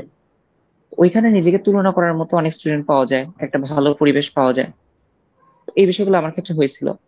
তবে আমার মনে হয় যে ক্লাসের যে বিষয়টা, তুমি যদি ওইরকম আশা করো যে মানে তুমি পাবনা থেকে ঢাকায় যাবা জাস্ট উদ্ভাসে ক্লাস করার জন্য, যে ক্লাস দেখে তুমি অনেক কিছু শিখবা, টু বি অনেস্ট আমি যদি ফ্র্যাঙ্কলি বলি, ক্লাস দেখে তুমি অনেক কিছু শিখবা না। যতটুকু শিখবা তুমি অনলাইন থেকে তার 4 থেকে 5 গুণ বেশি শিখতে পারো, একদম ফ্র্যাঙ্কলি কথা বলতে গেলে। কারণ যে কোনো কোচিং এ শুধু উদ্ভাস না, যে কোনো কোচিং এ যে অফলাইন ক্লাসগুলো হয়, এটা মানে কতটুকু এনাফ এটা আমি জানি না আসলে, এটা স্টুডেন্ট টু স্টুডেন্ট ভেরি করে। এখন এমন হইতে পারে যে তোমার জন্য এটা এনাফ, বাট কারো কারোর জন্য এনাফ নাও হতে পারে। তো এই ক্ষেত্রে অ্যাডজাস্ট মানে ওই 2-3 ঘন্টা একটা ক্লাসের জন্য, নর্মাল ক্লাস হলো তাহলে 2-3 ঘন্টারই হয়। 2-3 ঘন্টা একটা ক্লাসের জন্য তুমি যদি তোমার শহর ছেড়ে ঢাকায় আসো, অনেকের ক্ষেত্রে যেটা হয় আর কি, অনেকে হচ্ছে পরিবার ছেড়ে জাস্ট একটা মেসে থাকে বা হোস্টেলে থাকে, সেখানে খাবার দাবারের খুব খারাপ অবস্থা থাকে। দেন হচ্ছে মানে হেলথ রিলেটেড, হাইজিন রিলেটেড বিষয়গুলো খুবই খারাপ অবস্থা থাকে। তো এরকম কেসে তোমার তোমার ক্ষেত্রে যদি এরকম হয় যে পুরো পরিবার ছেড়ে একদম নিজে থাকতে হচ্ছে, মেসে থাকতে হচ্ছে, তাহলে আমি বলবো যে অনলাইনে করাটাই বেটার। কারণ এখন আমাদের ব্যাচে আমি দেখছি অনেকে হচ্ছে নিজে বাসা থেকে অনলাইনে করে, যেমন যে তামিমের কথাই যদি আমি বলি, ও তো বুয়েট ফার্স্ট হয়ে গেল। এখন তোমার টার্গেট তো অবশ্যই ফার্স্টের থেকে বড় কিছু হইতে পারে। তো অনলাইন কোচিং করে যদি ফার্স্ট করা সম্ভব হয়, অবশ্যই যে কোনো পজিশনে চান্স পাওয়া সম্ভব। তো এইটাই আর কি, যে তুমি যদি ফ্যামিলি নিয়ে আসতে পারো। যেমন আমার ক্ষেত্রে যেটা হয়েছিল, আমি ফ্যামিলি নিয়ে ছিলাম না, বাট আমরা 6টা ফ্রেন্ড একসাথে ছিলাম। And প্রতি সপ্তাহে হচ্ছে কোনো না কোনো গার্জেন এসে আমাদের সাথে থাকতো। তো ওই পরিমাণ সিকিউরিটি বলি বা হাইজিনের বিষয় বলি, সবকিছুর দিক থেকে আমাদের ওই পরিমাণ একটা সিকিউরিটি ছিল, যার কারণে আমরা ওই সাহসটা পাইছিলাম এবং আমাদের পরবর্তীতে মনে হয় না যে আমরা খারাপ কিছু করছি। কিন্তু তোমাদের যদি এরকম সিকিউরিটি না থাকে, যদি এরকম হয় যে তোমাকে একা এসে থাকতে হচ্ছে নিজ শহর থেকে দূরে, নিজ পরিবার থেকে দূরে, তাহলে এটা দরকার নেই। তুমি নিজ শহরে থেকে অনলাইনে কোচিং করো, দ্যাটস এনাফ। এটাই আর কি। হ্যাঁ, বুঝতে পারছি। সো ওভারঅল যদি আমরা চিন্তা করি, আসলে কিন্তু দেখা যাচ্ছে যে আমাদের তিনজনের মধ্যে হচ্ছে অ্যাডমিশন জার্নিটা বেশ মানে ডিফারেন্ট ছিল কিংবা ভ্যারিড ছিল। সো একটা বিষয় আই গেস বলে নেওয়া উচিত যে মানে কাউকে ব্লাইন্ডলি অনুকরণ কিংবা ব্লাইন্ডলি ফলো করা আসলে উচিত না। আই মিন, কারণ প্রত্যেকের জার্নিটা কিংবা প্রত্যেকের স্পেশালিটি কিংবা প্রত্যেকের স্ট্রেংথস এন্ড উইকনেসেস হচ্ছে আলাদা। সো সেই অনুযায়ী তাকে হচ্ছে আরেকজনের কাছ থেকে শিক্ষা নিয়ে কিংবা কিছু অ্যাডভাইস নিয়ে সেগুলো হচ্ছে নিজের লাইফে হচ্ছে অ্যাপ্লাই করতে হবে। সো যেমন ধরেন হচ্ছে এখানে দেখা যাচ্ছে যে ভাইয়ারা সুদীপ্ত এবং তামিম একজন হচ্ছে ঢাকায় এসে ক্লাস করেছেন, আরেকজন হচ্ছে নিজের বাসা থেকে ক্লাস করেছেন। কিংবা আমরা বুক সিলেকশনের ক্ষেত্রেও যদি দেখি, আমরা এক একজন হচ্ছে এক এক বই থেকে হচ্ছে পড়েছি, বোর্ড বইয়ের কথা যদি বলি। সো আসলে এইসব বিষয় আসলে খুব বেশি ম্যাটার করে না in the grand scheme of things. সব মিলিয়ে যদি বলতে হয় যে আসলে নিজের ডেডিকেশনটা এবং আমরা যাই করতেছি আমরা সেটা লেগেই থাকতেছি কিনা কিংবা আমরা মোটিভেশনটা ধরে রাখতে পারতেছি কিনা, এটা আসলে আমার মনে হচ্ছে খুবই গুরুত্বপূর্ণ ভূমিকা পালন করে। সো আই গেস হচ্ছে সেলফ স্টাডি আর কোচিং এর বিষয়টা হচ্ছে আমরা বুঝতে পারছি। সো ওভারঅল হচ্ছে আমাদের যারা এইচএসসি 24 এবং এইচএসসি 25 ব্যাচের ভাইয়া আপুরা যারা শুনতেছেন, তাদের বিষয়ে আই গেস আমরা যদি কিছু এই মুহূর্ত থেকে আমরা হচ্ছে কি করতে পারি এই বিষয়ে যদি কিছু একটা গাইডলাইন দিত, তাহলে আই গেস হচ্ছে ভালো হতো। সুদীপ্ত যদি কিছু বলো কিংবা হচ্ছে শুরু করো। আচ্ছা, 24 ব্যাচের যে ব্যাপারটা, 24 ব্যাচের অনেকেই দেখা যায় যে কিছু ছোট ভাই আমাকে মাঝে মাঝে মেসেজ দেয় যে ভাই আমার তো হচ্ছে এসএস স্লাইড সব দেখা শেষ, বন্দি পাঠশালা স্লাইড সব দেখা শেষ, উদ্ভাস ম্যারাথন ক্লাস তোমাদের ব্যাচের স্লাইড দেখা শেষ, কিন্তু আমি মেইন বইয়ের কোনো অঙ্ক পারি না, এখন আমি কি করবো? তো এই ক্ষেত্রে আমার আপনার একটাই সাজেশন যে তোমরা হচ্ছে একটু মেইন বইটা পড়ো, যারা পড়ো নাই আর কি। তোমাদের ক্ষেত্রে যেটা এইচএসসি 24 ক্ষেত্রে যেটা হয়েছে, ওরা হচ্ছে বেসিক্যালি এইচএসসি 22 দেখছে যে আইটিজি থেকে 4টা প্রশ্ন চলে আসছে, তো তার মানে এখন বুয়েট ক্র্যাক করতে গেলে অনেক অ্যাডভান্স পড়াশোনা করা লাগবে। এই একটা ভুল ধারণা। এবং অনলাইনে তো আসলে যারা অনলাইনে পড়াশোনা করে ওইরকম একটা স্কোপ থাকে যে কিছু ভুল ধারণা চলে আসে। তো এই ক্ষেত্রে আমার মনে হয় যে এখন আসলে একটু বুঝে শুনে পড়াশোনা করা উচিত। কারণ বুঝতেছো তো, আমাদের বার কিন্তু আইডিজি থেকে কোনো প্রশ্ন আসে নাই, বলতে গেলে বুয়েট প্রশ্ন ব্যাংক থেকেই হয়তো বা তিনটা প্রশ্ন হয়তো চলে আসছে। তো এটা আসলে বুয়েট পুরোটা আনপ্রেডিক্টেবল, এরকমও হইতে পারে তোমাদের বার আইটিজি থেকে কিছু আসে নাই, বুয়েট থেকে কিছু আসে না, হয়তো এমআইটি থেকে প্রশ্ন চলে আসছে। তারপরের বার হয়তো বা কেউ এমআইটি প্রশ্ন ব্যাংক পড়া শুরু করবে। তো বিষয়টা হচ্ছে মেইন গুরুত্ব দেওয়া উচিত কনসেপ্টের উপরে। এখন কনসেপ্ট ক্লিয়ার করার জন্য সব থেকে বেশি যেটা দরকার সেটা হচ্ছে মেইন বই। তো তোমার যদি মেইন বই ভালো করে পড়া না থাকে, অবশ্যই এখন মেইন বইটা পড়ো, যেহেতু তোমার সামনে এইচএসসি এর পরে অ্যাডমিশন আছে। কারণ অ্যাডমিশনের প্রশ্ন তো আলটিমেটলি মেইন বই থেকেই হবে। ওরা যখন একটা স্যার প্রশ্ন করবেন, তার টার্গেট এমনই থাকবে যে মেইন বই যদি কারো ভালো করে পড়া থাকে সে যেন প্রশ্নটা পারে। এটা হচ্ছে একটা স্যারের টার্গেট থাকে যখন তিনি প্রশ্ন করেন। তো অবশ্যই এখন মেইন বইগুলো ভালো করে পড়ো। আর যেহেতু সামনে এইচএসসি, একটু বোর্ড প্রশ্নগুলো দেখো যে কিরকম প্রশ্ন হয় না হয়। এখনই আপাতত অ্যাডমিশন নিয়ে এই টাইমটাতে আপাতত অতটা চিন্তিত হওয়ার দরকার নেই, যেহেতু এইচএসসি খুবই সামনে। তো পরে অ্যাডমিশনের টাইমে যে তুমি আবার ওই পড়াগুলো কন্টিনিউ করো, এই তো। আর 25-এর কথা যদি বলি, 25-এর কথা কি বলবো নাকি তামিম 24-এর ব্যাপারে বলে নিবে তারপর? আই গেস 24টা হচ্ছে আমরা শেষ করি না হলে। তামিম 24 নিয়ে হ্যাঁ, কিছু বলবা? ওইটাই ভালো। 24-এর ক্ষেত্রে তো এখন অনেক ক্রুশাল টাইম বলা যায়, যেহেতু এইচএসসি সামনে, এন্ড এইচএসসি এর একটা সার্টেন মার্কস কিন্তু লাগেই বুয়েট অ্যাডমিশন টেস্টে জাস্ট অংশগ্রহণ করার জন্য বা অন্যান্য যে কোনো ক্ষেত্রেই। সো তার আমার মনে হয় এখন এইচএসসি নিয়ে ফোকাস করাটাই বেটার। আর যাদের এইচএসসি প্রিপারেশন মোটামুটি অল ক্লিয়ার, দেন তারা আস্তে আস্তে অ্যাডভান্স পড়াশোনা শুরু করতে পারে। অ্যাডভান্স বলতে জাস্ট ওই যে অ্যাডমিশনের যে ম্যাটেরিয়ালস গুলো আছে সেগুলো কাজে লাগাইতে পারে। এন্ড এই যে আইআইটি যে এর ক্ষেত্রে যেটা বললাম, আমাদের 22 ব্যাচের একটা বায়ার কথা শুনেছিলাম আর কি, যে উনাদের পারে উনি নাকি আইআইটির যে কোয়েশ্চেন গুলো এসেছিল ওইগুলো সলভ করতে পারছে, কিন্তু ইসহাক স্যারের বই থেকে 2টা ম্যাথ আসছিল, ওইগুলো পড়ে নেই। বায়া 35তম ছিল। ওই যে ওইটাই, যে ইসহাক স্যারের বইয়ের ম্যাথ 2টা পারলে হয়তো উনি টপ 5 কিংবা টপ 10 এ চলে আসতে পারতো। দেন ওইটাই বলতেছি, যাতে মেইন বইয়ের যেগুলো আছে ওইগুলা পারো, দেন এক্সট্রা যা কিছু ইচ্ছা যাই পড়ার পড়ো, মানে আগে। হ্যাঁ, হ্যাঁ হ্যাঁ, আমি আগে ওইটা কি বলবো, বলো বলো। হ্যাঁ, যেটা ম্যান্ডেটরি ওইটাই কমপ্লিট করা উচিত আগে, দেন এক্সট্রা যার যতটুকু যাওয়া উচিত সেটা নিজের অবস্থা বুঝে যাইতে পারে, সমস্যা নেই। বুঝতে পারছি। আমিও টোটালি এগ্রি করি। আমি যদি পার্সোনালাইজড ওয়েতে হচ্ছে এইচএসসি 24-এর জন্য কিছু বলি, সেটা হবে যে এখন আসলে আর 2 মাসেরও কম সময় আছে। সো ইন মাই অপিনিয়ন আমি তোমাদের জায়গায় থাকলে হয়তো বা একাডেমিকটাকে বেশি ফোকাস দিতাম। কারণ এখন যদি আমরা একাডেমিকে একটু ফোকাস কম দিই, এইচএসসিটা একটু খারাপ হয়, তখন আমরা হয়তো বা মেন্টালি অনেকটা উইক হয়ে যাব যে আচ্ছা আমি যে এত পরে অ্যাডমিশন সিজনে দেখবা যে তোমার দিনে অনেক পড়া লাগতেছে, আমরা যে এত পড়তেছি বইটা পরীক্ষা দিতে পারবো তো। আমার পার্সোনালি এই টেনশনটা হচ্ছে অনেক বেশি ছিল। সো আমি তোমাদের জায়গায় হইলে হয়তো বা এখন একাডেমিকটাকে ফোকাস করতাম। একটা কথা আমার মনে পড়লো যে এই সময়টাতে এরকম কিছু করা যেতে পারে যে বোর্ডের প্রশ্নগুলাই কিংবা মেইন বইয়ের প্রশ্নগুলাই তুমি এমন ভাবে সলভ করো যেন তুমি তা 3 মিনিটের মধ্যে অ্যাকুরেটলি সলভ করতে পারো। সো বোর্ডের প্রশ্নগুলাই যদি এখন খুব ভালোভাবে সলভ করে ফেলো, তাহলে কিন্তু অ্যাডমিশনের 70-80% অলরেডি ডান। সো এখন আসলে অ্যাডমিশন নিয়ে, ইঞ্জিনিয়ারিং অ্যাডমিশন নিয়ে খুব বেশি হচ্ছে টেনশন নেওয়ার প্রয়োজন আমি অন্তত দেখি না। সো এখন এই 2 মাস হয়তো বা বোর্ডের প্রিপারেশন নিলাম, পরবর্তীতে হয়তো বা এইচএসসি এর পর আমরা অ্যাডভান্সড প্রিপারেশন স্টার্ট করলাম, কোয়েশ্চেন ব্যাংক করলাম, কনসেপ্ট বুক করলাম, এটসেট্রা এটসেট্রা, দরকার হলে আইআইডিরও কিছু করলাম, যদি সবকিছু করা। সো 24-এর জন্য এটা আমার পার্সোনালাইজড, মানে আমাকে কেউ যদি জিজ্ঞেস করতো আমি এটা হচ্ছে ফলো করতাম।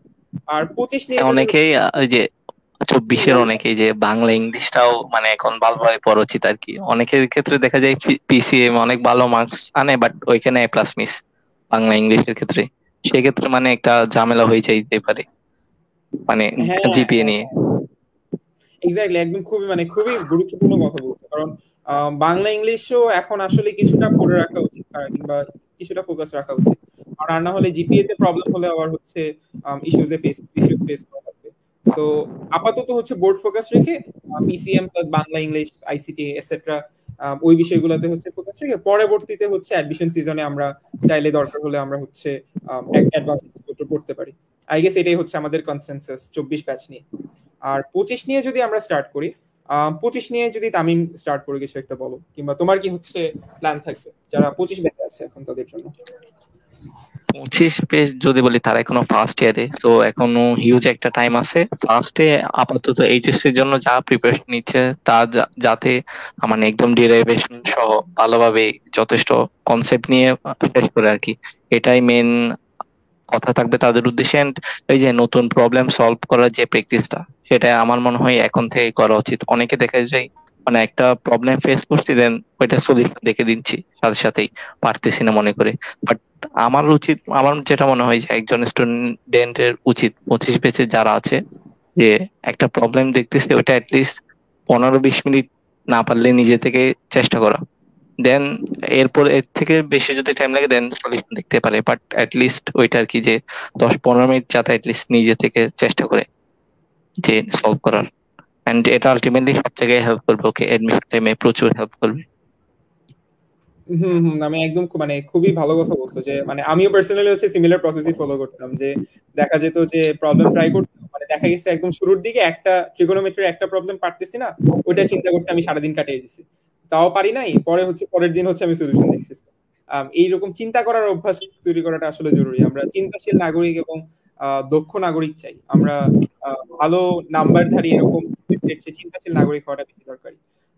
সুদীপ্ত, যদি বলতে তোমার 25 ব্যাচের জুনিয়র ভাইয়াদের জন্য তোমার কি হচ্ছে প্ল্যান থাকবে কিংবা স্ট্র্যাটেজি থাকবে?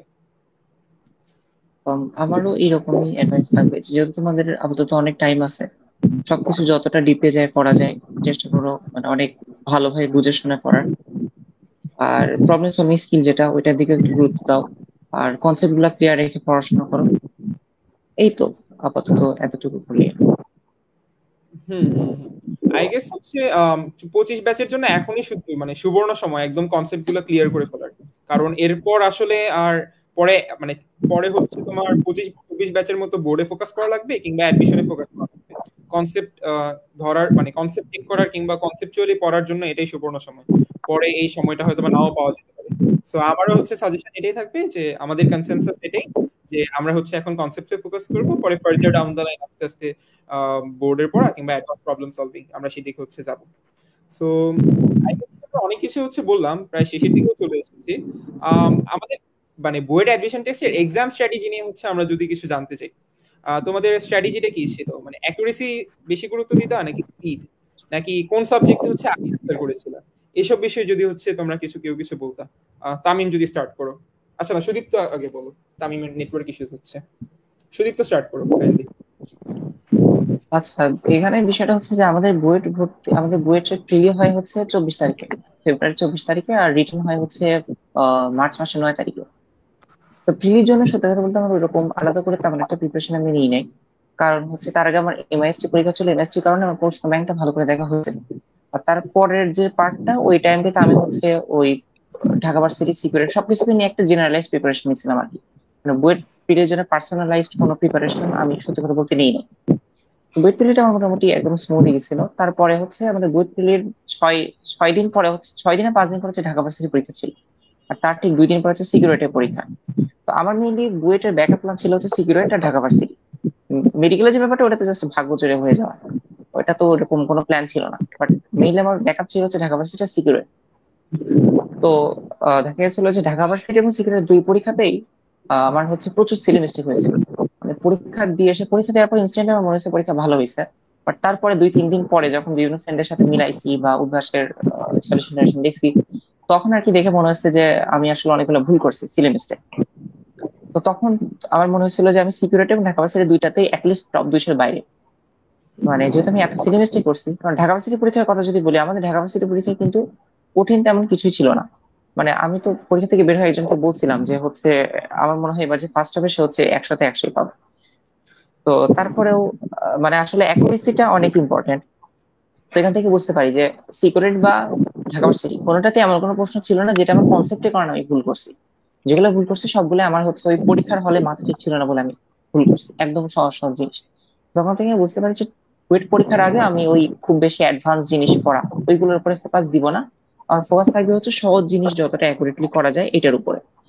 তো বুয়েট পরীক্ষার একদম যে সিগারেট পরীক্ষার পরদিন থেকে অর্থাৎ 4 তারিখ থেকে 8 তারিখ পর্যন্ত আমি 4 দিন হচ্ছে একদম যেসব মেইন বইয়ের যে ম্যাথগুলা সূত্রগুলা ওই ডিরেক্ট সূত্রের ম্যাথগুলা একবার করে করছি, যেন সূত্রের ম্যাথগুলো কোনোভাবে ভুল না হয়, সূত্রগুলো যেন কোনোভাবে ভুল না হয়। আর সত্যি কথা বলতে কি, কঠিন যে প্রশ্নগুলো আসে, যে প্রশ্নটা আমি দেখেই বুঝতেছি এটা কঠিন, ওইটার পেছনে কিন্তু আমি এমনি থেকে বেশি টাইম দিব। আমার মাইন্ডসেটও এরকম থাকবে যে এটা যেহেতু কঠিন আমাকে বেশি ফোকাস দিতে হবে। এবং এই জিনিসটা করতে যে দেখা যায় যে কঠিন জিনিস আলটিমেটলি ভুল হয় না। বাট যেটা সহজ জিনিসে দেখা যায় আমার মাইন্ডসেটও এরকমই থাকে যে যেহেতু এটা সহজ, খুব বেশি ফোকাস দিতে হবে না, খুব বেশি টাইম নেওয়া লাগবে না। তো তাড়াতাড়ি করতে যে দেখা যায় যে সহজ জিনিসটাই ভুল হয়ে যায়। তো আমার বইয়ের পরীক্ষা এরকম স্ট্র্যাটেজি ছিল যে সহজ জিনিস কোনোভাবে আমি ভুল করবো না। তো আর বইয়ের পরীক্ষার কথা যদি আমি বলি, বইয়ের পরীক্ষা আমার স্ট্র্যাটেজি অনুযায়ী হয় নাই। আমার স্ট্র্যাটেজি ছিল আমি প্রথমে ফিজিক্স দিয়ে শুরু করবো, দেন কেমিস্ট্রি, দেন ম্যাথ। যখন আমি প্রশ্ন দেখে আমার স্ট্র্যাটেজি চেঞ্জ হয়ে যায়। আমার কাছে মনে হয় ফিজিক্স পার্টটাই তুলনামূলক এবার একটু কঠিন হয়েছে, ম্যাথ পার্টটা তুলনামূলক বেশ সহজ হয়েছে। তো আমার স্ট্র্যাটেজি ছিল হচ্ছে আমি ম্যাথ আগে করব। মানে পরীক্ষার প্রশ্ন যখন আমি দেখি তখন আমার স্ট্র্যাটেজি হয় ম্যাথ আগে করবো, then chemistry, then physics. But math শেষ করার পরে আমি নিজের মনের অজান্তে ফিজিক্সের 3-4টা ম্যাথ করে ফেলছি। করার পরে আমি খেয়াল করি হ্যাঁ হ্যাঁ আমি কেমিস্ট্রি করবো, তারপরে ফিজিক্স। যখন ফিজিক্স ধরে ফেলছি তখন আর কি চিন্তা করলাম যে না, ফিজিক্সটা শেষ করে আমি কেমিস্ট্রি ধরি। এই জায়গায় আমার একটা মানে তখনই আর কি একটা মাথা নষ্ট হয়ে যায়। এবং ফিজিক্সে কিছু প্রশ্ন আমি একটু বেশি টাইম দিয়ে ফেলে, যখন কেমিস্ট্রি কিছু পার্ট আমাকে অনেক তাড়াতাড়ি করতে হয়। আমার মনে হয় যে ওইখানে হয়তো অনেক কিছু সিলি মিস্টেক হয়েছিল। আর আমার মেইনলি হচ্ছে ম্যাথে 2টা প্রশ্ন আমি বাদ রাখছিলাম। ম্যাথে 2টা প্রশ্ন বাদ রেখে 12টা করছিলাম। ফিজিক্সে 13টাই একবারে পারছিলাম। কেমিস্ট্রিতেও সবগুলা প্রথম প্রথম ট্রাই পারছিলাম। শুধু ম্যাথে 2টা বাদ ছিল। একটা হচ্ছে ওই যে ত্রিকোণমিতি একটা ম্যাথ ছিল, ওইটা একটু প্যাঁচানো ছিল। ওইটা একের জন্য একরকম অ্যান্সার ছিল। ওইটা আমি এখনো জানি না যেটা আমার ঠিক হয়েছে কিনা, কারণ আজ পর্যন্ত আমি যতজনের সাথে কথা বলছি এক একজনের অ্যান্সার এক একটা, প্রত্যেকের অ্যান্সার কারেক্ট। স্যারটা আসলে কোন অ্যান্সারটাই কারেক্ট দিচ্ছেন আমি জানি না।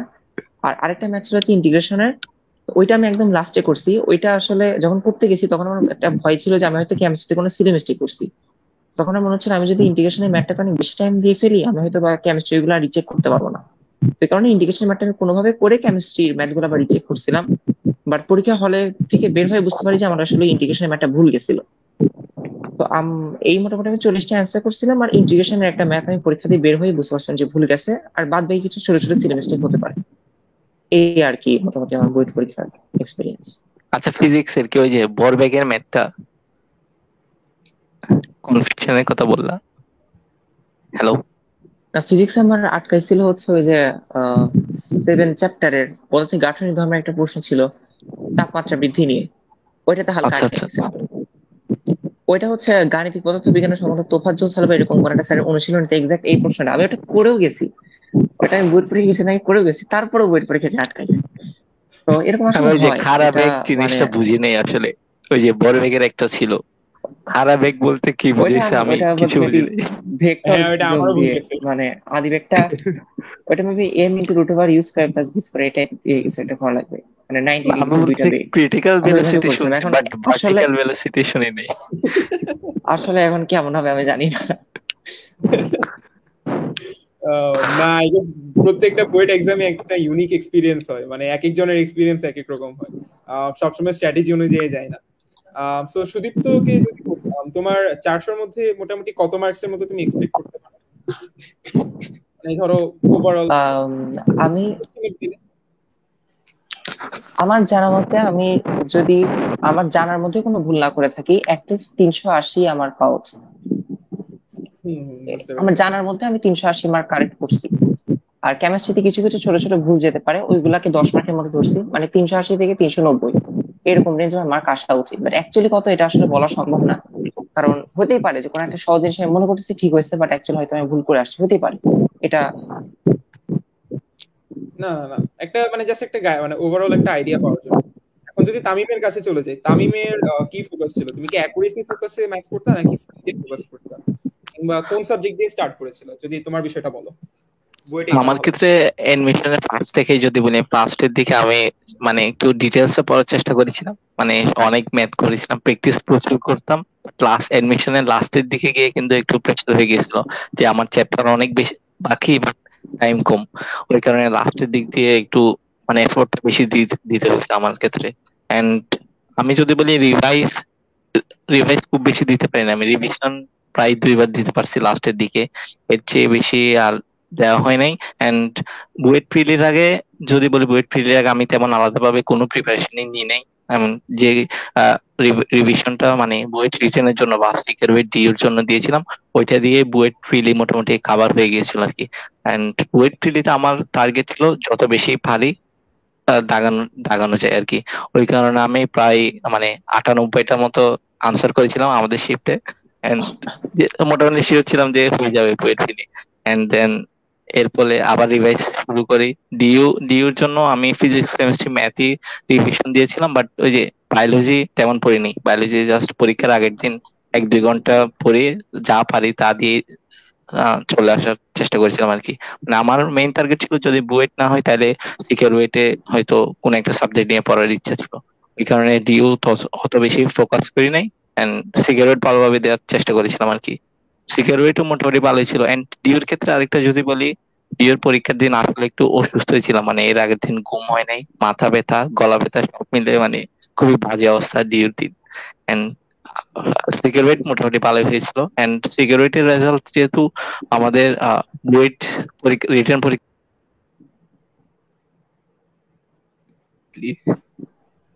আমি ইচ্ছা করি, হ্যালো শোনা যাচ্ছে? হ্যাঁ, তামিম শোনা যাচ্ছে, বলো, কন্টিনিউ করো। ওই যে সকালে যেহেতু দিয়েছিল, এন্ড আমি চেষ্টা করেছি যাতে সিকিউরিটির রেজাল্টটা যাতে আমি না দেখি সকালে, মানে সেটার একটা এফেক্ট হয়তো বুয়েট পরীক্ষায় পড়তে পারে। এই কারণে আমি রেজাল্ট কিন্তু বুয়েট পরীক্ষা দিয়ে বের হওয়ার পরেই দেখছিলাম আর কি। এন্ড পজিশন ভালোই আসছিল, ওই কারণে বুয়েট নিয়ে অত বেশি টেনশন করিনি। এন্ড বুয়েট রিটেনের ক্ষেত্রে যদি বলি, আমি ফিজিক্স কেমিস্ট্রি দেন ম্যাথ এই স্ট্র্যাটেজি নিয়েই গিয়েছিলাম, এন্ড এটাই অ্যাপ্লাই করছি আর কি। আমি মেনলি ফার্স্টে যখন 5 মিনিট কি 10 মিনিট আগে যে খাতা দিয়েছিল, কোয়েশ্চেন সহ দিয়েছিল, তো তখন আমি ফিজিক্স আর কেমিস্ট্রি মোটামুটি সব দেখে দেখে ফেলেছিলাম, এন্ড আনসার করার মতোই ছিল। এন্ড একটা একটা ব্যাপার একটু ইউনিক ছিল যে আমি নামকরণের পার্টটা একটু কম করেছিলাম মানে কেমিস্ট্রিতে। বাট সবার আগে যে কোয়েশ্চেন আমার মাথায় মানে চোখে পড়লো সেটা নামকরণ ছিল। ওই কারণে একটু মানে নার্ভাসনেস কাজ করেছিল আর কি। বাট বাট আমি আমার স্ট্র্যাটেজি অনুযায়ী এগিয়েছি, এন্ড ফিজিক্স কেমিস্ট্রি দেন ম্যাথে গেছিলাম। এন্ড আরেকটা ইউনিক ব্যাপার ছিল, আমি ম্যাথ কোয়েশ্চেনটা মানে পরীক্ষার আগে দেখিনি, যে 5 থেকে 10 মিনিট টাইম ছিল, ওই টাইমে আমি ম্যাথ পার্টটা দেখি নাই, কারণ আমার ধারণা ছিল ম্যাথ তো হার্ড হবে এবার, ওই কারণে দেখলে নার্ভাসনেস চলে আসতে পারে, ওই কারণে ম্যাথ পার্টটা আমি দেখিই নাই। দেন ওই যে আমি আধা ঘন্টা করে টাইম স্লট রেখেছিলাম, ফিজিক্সের জন্য 30 মিনিটস, কেমিস্ট্রির জন্য 30 মিনিটস, ম্যাথের জন্য 30 মিনিটস। আমার টার্গেট ছিল এই 1.5 ঘন্টার মধ্যে যা পারে সব যাতে মোটামুটি আনসার করে ফেলে যাই। তো দেখা গেছিল যে 1.5 ঘন্টার মধ্যে প্রায় 38টা আমার মোটামুটি শেষ, যা পারার মতো। বাকি 2টা বাকি ছিল, একটা হচ্ছে কেমিস্ট্রি নামকরণের পার্টটা, আর ওই যে ফিজিক্স ম্যাথের একটা বাকি ছিল ম্যাথ। তো ম্যাথেরটা মোটামুটি শেষ করতে পারছিলাম, বাট নামকরণে আটকে গিয়েছিলাম আর কি। নামকরণে 2 থেকে 3টা হয়তো ছিল, বাকিগুলো ভুল যাবে এটা শিওর ছিলাম। এন্ড লাস্টে যে আধা ঘন্টা ছিল ওই টাইমে আমি কি করেছিলাম, নামকরণটার দিকে ফোকাস না দিয়ে আমি যেগুলো আনসার করেছিলাম আর কি, ওইগুলো বারবার ক্যালকুলেশন গুলো চেক করতেছিলাম। কারণ উইকলি প্লাস মডেল টেস্ট এগুলোর এক্সপিরিয়েন্স থেকে যেটা পাইছি যে আমার কনসেপচুয়াল বল থেকে মানে ক্যালকুলেশন মিস্টেকটা অনেক বেশি হয় আমার, ওই কারণে আমি বারবার ক্যালকুলেশনটা চেক করেছিলাম শেষের দিকে। ওভারঅল ভালোই ছিল, এন্ড মোটামুটি বের হয়ে আমি ধারণা করেছিলাম যে টপ 100 হয়তো থাকবো, মানে সিএসসি পাবো, এটাই এতটুকুই এনাফ আমার জন্য। না, বুঝতে পারছি, মানে বেশ ইন্টারেস্টিং স্টোরি। আমারও হচ্ছে সিমিলার কাহিনী হয়েছিল। আমি হচ্ছে তোমার যে নামকরণ আছে না, নামকরণে বেশি একটা পড়ি নাই। আর আরো ছিল প্রবাবলি আমি কোয়েশ্চেন ব্যাংকে শেষের দিকেই জিনিসপত্র কিছু ভুলে গেছি। কেমিস্ট্রি এমনিতে আমার উইকনেস ছিল, মানে আমার খুব একটা পড়তে ভালো লাগতো না, বেসিক্যালি বিষয়টা এটা। তো ওই যে পঞ্চম অধ্যায়ের একটা পার্ট আসছিল কোয়েশ্চেন ব্যাংক থেকে। হ্যাঁ, মানে কোয়েশ্চেন ব্যাংক থেকে আসছিল, আবার প্রিজারভেটিভের মানে কোয়েশ্চেন আসছিল, যে ওই প্রিজারভেটিভের ওইটা দেখে তো মানে আমার মেজাজ খারাপ হয়ে গেছে। আরে মানে প্রিজারভেটিভের কোয়েশ্চেন এখানে বইতে, আমরা কত কঠিন কঠিন ম্যাথ করলাম কেমিস্ট্রি, আর এখন এখানে আসতেছে হচ্ছে প্রিজারভেটিভের কোয়েশ্চেন। তো ক্লিয়ার করা মানে আচ্ছা, মানে ডিপ্রেশন রেখে হচ্ছে আমি কঠিন ম্যাথ আসে না, এটা এটা একটা জিনিস খেয়াল করার মতো। কেমিস্ট্রি কিন্তু কঠিন ম্যাথ আসে না, এটা কেন আসে না, কারণটা কি? না, কেমিস্ট্রি আমাদের বই দেখো এখনো আলটিমেটলি পর্যন্ত অত দেখছো যে বুয়েট পরীক্ষায় এ পর্যন্ত কঠিন প্রশ্ন পাইছো কেমিস্ট্রিতে, রিটেন মানে ম্যাথ টাইপের কঠিন প্রশ্ন? এটা আসলে কারণটা কি? এটা রহস্য। আমার মনে হয় এইবার মানে আমার কাছে মনে হয় যে বুয়েট হচ্ছে খুবই আনপ্রেডিক্টেবল, মানে যেটা প্রেডিক্ট করে ওইটা হয় না। এরকম 2-3 বছরের মতো আমার মনে হয় যে কেমিস্ট্রিতে খুব কঠিন কিছু ম্যাথ চলে আসবে। আসতেই পারে। হ্যাঁ হ্যাঁ, মানে এটা একটা ঝামেলা আসলে। মানে ফিজিক্স আর ম্যাথের কোয়েশ্চেনের প্যাটার্ন থাকে একরকম, যে ধরেন একটু ইনোভেটিভ কোয়েশ্চেন দেওয়ার ট্রাই করে, বাট মোটামুটি পারা যায়, মানে এমন না যে খুব বেশি কঠিন করে। বাট কেমিস্ট্রি হচ্ছে মানে একটু ডিফারেন্ট স্টাইলে কোয়েশ্চেন করে। দেখা যায় যে ম্যাথ আসে হচ্ছে 40% কোয়েশ্চেনে হচ্ছে ম্যাথ থাকে, আর 60% বর্ণ, এর মধ্যে কিছু থাকে যে আবার হচ্ছে ধরেন মুখস্থ নির্ভর। সো আসলে ওইটা হচ্ছে মানে একটু ঝামেলা। সো আই গেস আমি প্যারা খেয়েছি, তোমরাও মনে হয় প্যারা খেয়েছো। সো ইয়া, এটাই হচ্ছে বেসিক্যালি বিষয়টা ছিল। আর সো আচ্ছা, সো এক্সামের হচ্ছে এক্সপেরিয়েন্সটার কথা বলি। সো আমি প্ল্যান করে রাখছিলাম আগে হচ্ছে আমি কেমিস্ট্রি দিব, কারণ কেমিস্ট্রি দিতে টাইম কম লাগে, পরে ফিজিক্স আর ম্যাথ হচ্ছে আমরা আস্তে ধীরে শান্তি মতো দিই। তো কেমিস্ট্রি দিতে গেলাম, দিতে যেয়ে দেখি যে হচ্ছে তামিম যেটা বললো যে প্রিজারভেটিভের কোয়েশ্চেন, আবার দেখি যে হচ্ছে নামকরণ। আমার তো দেখি মেজাজ, আরে মানে কাহিনী কি এগুলো হচ্ছে এখন আসছে। পরে হচ্ছে কেমিস্ট্রি একটা দুইটা প্রশ্ন লেখা স্টার্ট করে মেজাজ খারাপ হয়ে গেছে, পরে এটা বাদ দিয়ে হচ্ছে আবার ফিজিক্স ম্যাথ দেওয়া স্টার্ট করছি। পরে ম্যাথ আর ম্যাথ হচ্ছে টান দিয়ে শেষ করছি, এর মধ্যে ম্যাথও দেখি একটা কোয়েশ্চেন হচ্ছে পারতেছি না। সো ওইটা রাখলাম, পরে ফিজিক্স দিলাম। ফিজিক্স মোটামুটি ভালোই গেছে, স্যাটেলাইটের প্রবলেমটা বাদে বাকি সবগুলো হচ্ছে মোটামুটি ভালোই ভাবে শেষ করছি। তো এরপর শেষে টাইমও কম, পরে লাস্টে হচ্ছে মানে অ্যাজ ফাস্ট এজ পসিবল, যত তাড়াতাড়ি পসিবল ওয়েতে হচ্ছে আমি কেমিস্ট্রিটা লেখা শেষ করলাম। আর এরপরে হচ্ছে যে 2-1টা ম্যাথ হচ্ছে বাকি রেখে যেগুলো স্কিপ করে আসছে এগুলো ট্রাই করছিলাম। আর স্যাটেলাইটের ম্যাথটা শেষ পর্যন্ত আমি পারি নাই। আর সব মিলিয়ে শেষ পর্যন্ত বলতে গেলে এই তো এরকমই ছিল, মানে লাস্টে 2-3 মিনিট রিভাইজ দিতে টাইম পেয়েছিলাম, খুব বেশি টাইমও পাইনি। সো আমার এক্সাম এক্সপিরিয়েন্সটা ছিল এরকমই। সো শুধু আই গেস হচ্ছে নাম্বারটা আসলে খুব স্পেসিফিক্যালি পসিবল না যে আসলে আমি 360 এর কাছাকাছি পাবো নাকি 80-90 এর দিকে পাবো, কারণ এটা অ্যাকচুয়ালি সিলি মিস্টেক হতে পারে। বাট আমি 380-র মতো হচ্ছে মোটামুটি আমি অ্যান্সার করেছিলাম আমার জানা মতো, প্রিজারভেটিভ এর কোয়েশ্চেন গুলো, আর হচ্ছে যদি আমরা ফিজিক্স এর কোয়েশ্চেনটা বাদ দিই। সো এটা ছিল আমার এক্সাম এক্সপিরিয়েন্স। আর পার্সোনালি স্পিকিং অ্যাডমিশন সিজনের এক্সপিরিয়েন্স ছিল এরকম, মানে আমি মানে হোল লাইফ জুড়ে আমি হচ্ছে বুয়েটের প্রিপারেশন নিছি একদম ফার্স্ট ইয়ার থেকে। তারপরে হচ্ছে আমি আইবিএ তে এক্সাম দিলাম, আইবিএ তে হচ্ছে আল্লাহর রহমতে হচ্ছে হয়ে গেছে। কয়েকদিন হচ্ছে ভোকাবুলারি মুখস্থ করছিলাম, পরে আইবিএ তে হয়ে গেছে। আই ওয়াজ লাইক মানে আইবিএ তে যখন পরীক্ষা দিই তখন আমি চিন্তা করতেছি না আমি আইবিএ তে পড়বো না, আমি বুয়েটে পড়বো। সো আইবিএ টা ঠান্ডা মাথায় দিছি। সো আইবিএ তে হয়ে যাওয়ার পরে হচ্ছে আমি নিজেকে বলতেছিলাম যে আমি বুয়েটে পড়বো না, আমি আইবিএ তে পড়বো। সো এভাবে হচ্ছে বেসিক্যালি নিজেকে কনসোল করা ট্রাই করতাম। তো বুয়েট পরীক্ষাটা হচ্ছে আমি এই কারণে অনেক মানে নার্ভটা হচ্ছে ঠিক রাখতে পারছিলাম, ফ্রি ভাবে হচ্ছে আমি এক্সামটা দিতে পারছিলাম। I think that help me a lot. Yes, নার্ভাসনেসটা হচ্ছে দেখা যায় যে অনেক একটা কনসিস্টেন্ট স্টুডেন্টকেও হয়তোবা রেজাল্টটা হয়তোবা কিছুটা খারাপ করে ফেলতে পারে, সিলি মিস্টেক হইতেই পারে। একটা উইকলিতেও কিংবা আমরা যেসব এক্সাম দিচ্ছি আমরা এই কিছু মিস করছি। ওভারঅল আই গেস অ্যাডমিশনের এক্সপিরিয়েন্স হচ্ছে ছিল আমাদের। আমরা একেবারেই প্রায় শেষের দিকে চলে আসছি। এখন যদি হচ্ছে তামিমের কাছে হচ্ছে আমি যদি বলি তোমাদের অ্যাডমিশন জার্নি কিংবা কলেজ লাইফের কোনো হিডেন ট্রিক্স যদি থাকে, মানে এটা হচ্ছে তুমি ইনভেন্ট করে হচ্ছে তুমি এই প্রসেসে হচ্ছে তুমি আগাইছো কিংবা এটা হচ্ছে তুমি ইউজ করছো, তো এরকম কিছু দুই একটা বিষয় যদি তোমরা শেয়ার করো আই গেস হচ্ছে ইন্টারেস্টিং। যদি স্টার্ট করো। আমার ক্ষেত্রে ওই রকম কিছু ছিল না। আমার ক্ষেত্রে জাস্ট একটা জিনিস ছিল যে আমি সিকোয়েন্সুয়ালি করতাম, মানে একটা সিকোয়েন্স থাকছে আমি এই জিনিস করে তারপরে এই জিনিসটা করবো। তো এইটা আমাকে অনেক হেল্প করছে। মানে অনেক ক্ষেত্রে দেখা যায় যে যেটা আমি আগেও বলছি যে শুরুই করে ইরোডোপ দিয়ে এই সিভার্মা দিয়ে, এটা অনেক বড় একটা সমস্যা হয়ে যায়। তো আমার ক্ষেত্রে সবসময় একটা কমন সিকোয়েন্স থাকতো যে আমি ইসাক স্যার বা তপন স্যার দিয়ে শুরু করবো, দেন যতটা মানে একটা সব ক্ষেত্রে আমি যখন পরীক্ষার হলে যখন আমি পড়বো আমার আগে থেকে প্ল্যান থাকতো যে আমি প্রথমে এই জিনিসটা পড়বো দেন এই জিনিসটা। তো আমার যদি কোনো জিনিস মিস হইতো, এরকম কখনোই হইতো না যে আমার ওই কনসেপ্ট বুক দেখা হয়েছে বা রিসার্চ এর ম্যাথ দেখা হয়নি, এরকম হইতো না। আমি আগে ওই সিকোয়েন্সটা অনুযায়ী রিভাইজ দিতাম, পড়তাম ওই সিকোয়েন্স অনুযায়ী। তো এটা আমার মনে করি যে এটা সব স্টুডেন্টের মধ্যে থাকে না, এটা একটা বিষয়।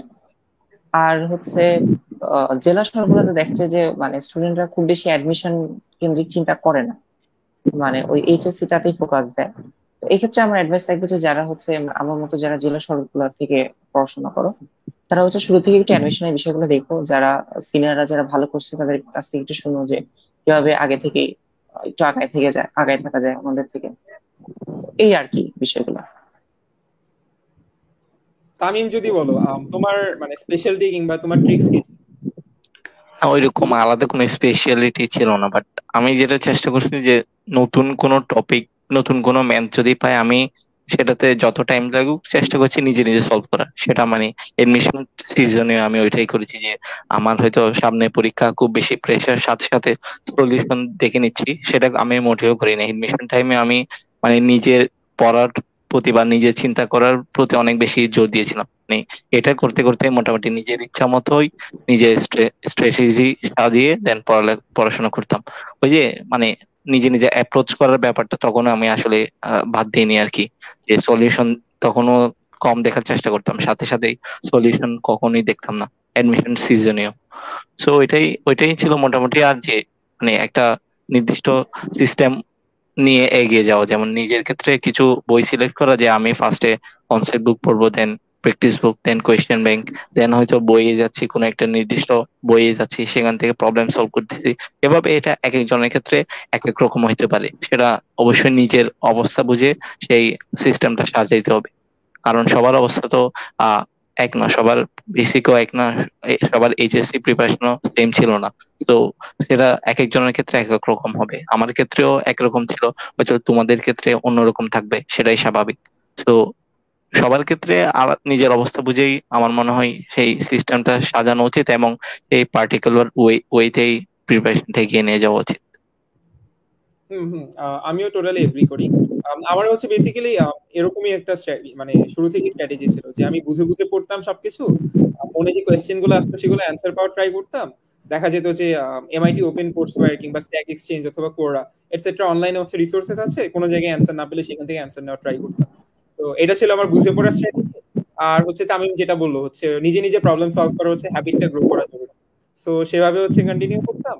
আর যদি একান্ত হচ্ছে স্পেশাল ট্রিক্স হচ্ছে বলতে চাই, তাহলে একটা জিনিস তোমাদের বলতে পারি যে প্র্যাকটিস করার জন্য বেসিক্যালি কোচিং এর হচ্ছে মডেল টেস্টের জন্য এরকম খাতা দেওয়া হতো। সো আমি কি করেছিলাম যে হচ্ছে আমি এরকম একটা খাতা নিয়ে মানে ফটোকপি করে নিয়ে আসছিলাম, ফটোকপি করে নিয়ে আসতাম, পরে হচ্ছে সেখানে দাগানো জায়গার মধ্যে হচ্ছে প্র্যাকটিস প্রবলেম সলভ করতাম। সো এটা আমার একটা হচ্ছে বেশ ভালো স্ট্র্যাটেজি ছিল, এটা আমাকে হেল্প করছিল অনেকটা। সো বাট ওভারঅল যেটা মানে আসলে হচ্ছে কথা, ইন মাই অপিনিয়ন প্রত্যেকের জার্নিটা ইউনিক, প্রত্যেকের স্ট্রেংথস অ্যান্ড উইকনেসেস ইউনিক। আমরা হয়তো বা আমরা আমাদের কিছু বায়াসের মানে আমরা কিছু বায়াসড ওপিনিয়ন আমাদের জায়গা থেকে শেয়ার করতেছি। সো মানে তোমার নিজের লাইফে তোমার গোলের সাপেক্ষে কিংবা তোমার বেসিক লেভেল কিংবা তোমার স্ট্রেংথস এর সাপেক্ষে কতটুকু তুমি অ্যাপ্লাই করবা, এটা আসলে তোমাকে নিজে চিন্তা করে হচ্ছে তোমাকে হচ্ছে ভেবে নিতে হবে। সো তোমার যদি টার্গেট হয়ে যায় আসলে বইটা একটা দখল করা, তখন আসলে এত এক্সট্রা কিছু আসলে করার দরকার পড়ে না। মাই অপিনিয়ন বেসিকটা ক্লিয়ার লিখে কিছু প্রবলেম সলভ করলেই হচ্ছে নর্মাল হয়ে যায়। আর যদি হচ্ছে আর একটু ভালো রেজাল্ট কিংবা হচ্ছে একটু পজিশনটা একটু সামনের দিকে রাখার চেষ্টা থাকে, তখন হয়তো বা আরো কিছু এক্সট্রা কাজকর্ম হচ্ছে, তাও হচ্ছে অপশনাল। সো হ্যাঁ, আর এডমিশনের টাইমে মানে ক্যালকুলেটর ইউজ করতে পারাটা অনেক বেশি ইম্পর্টেন্ট মনে হয় আমার ক্ষেত্রে, যে অনেক দ্রুত ক্যালকুলেটর ইউজ করা কিংবা বিভিন্ন ক্যালকুলেটর হ্যাকস থাকে সেগুলা জানতে পারাটা অনেক বেশি ইম্পর্টেন্ট। এন্ড কারণ অনেক সময় দেখা যায় যে আমি হয়তো একটা ম্যাথ পারি, বাট সেটা ক্যালকুলেশন করতে করতে এত টাইম নিয়ে নিচ্ছি যে 3 মিনিট বা 4 মিনিট 5 মিনিট হয়ে যাচ্ছে। তো এই ক্যালকুলেটরের প্র্যাকটিসটা অনেক বেশি জরুরি। তো আমার ক্ষেত্রে সেটা ভালোই ছিল, যেহেতু আমি ফার্স্টে থেকেই মানে ক্যালকুলেটরে যত দ্রুত সম্ভব করে ফেলার চেষ্টা করতাম। সো এটা আমাকে অনেক হেল্প করছে আমার দিক থেকে যেটা মনে হয়।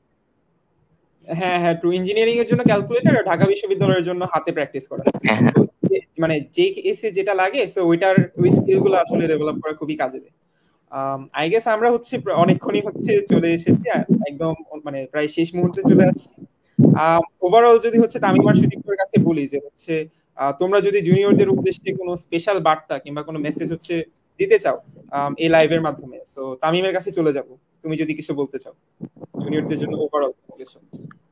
না, আমি যদি বলি মানে যার যে অবস্থা আছে, যে অবস্থানে আছে সেই অবস্থা অনুযায়ী মানে পড়াশোনা করা উচিত। কেউ যদি ফার্স্ট ইয়ারে থাকে, তার সবার আগে ফোকাস থাকা উচিত যে এইচএসসি যে সিলেবাস গুলো আছে সেগুলো যাতে ভালোভাবে ক্লিয়ার থাকে, দেন এক্সট্রা কিছু পড়তে চাইলে পড়তেই পারে। আবার যে হয়তো সেকেন্ড ইয়ারে আছে, তার এইচএসসি ফোকাসটা আর একটু ভালো হওয়া উচিত, যেহেতু তার প্রায় সিলেবাস শেষের কাছাকাছি, সে চাইলে অ্যাডভান্স জিনিসপাতি পড়তেই পারে সেকেন্ড ইয়ারে যারা আছে। আর যারা 24 ব্যাচ এখন, মানে তারা তো এইচএসসির অনেক কাছে, তাদের এসএসসিটা মেইন গোল হওয়া উচিত আপাতত। এন্ড এডমিশন সিজন ওইটাই যে মানে নিজের একটা সিস্টেম সাজিয়ে রাখা, সেটা অনুযায়ী পার্টিকুলার ওয়েতে এগিয়ে যাওয়া, মানে অন্যদের দ্বারা যাতে বায়াসড না হয়, নিজের যে অবস্থা আছে সেই অনুযায়ী যাতে মানে তারা সিদ্ধান্তগুলো নেয়। হ্যাঁ একদম, মানে খুবই ভালো কথা বলছেন। সুদীপ্ত কি মতামত, যে তোমার কোনো স্পেশাল উপদেশ কিংবা কোনো কিছু বলার আছে কিনা? আমিও এটা আসলে বলতে চাই যে সবার ক্ষেত্রে পড়াশোনার ধরনটা আলাদা। সবার ক্ষেত্রে একই অ্যাডভাইস খাটবে এরকম কোনো কথা নেই। তোমার হতে পারে যে আমরা যে কথাগুলো বললাম, তোমার ক্ষেত্রে বিষয়গুলো অন্যরকম। অনেকের অনেক কিছু দেখা যায়, পারিবারিক কিছু সমস্যা থাকে, অনেকের সুযোগ সুবিধা পায় না।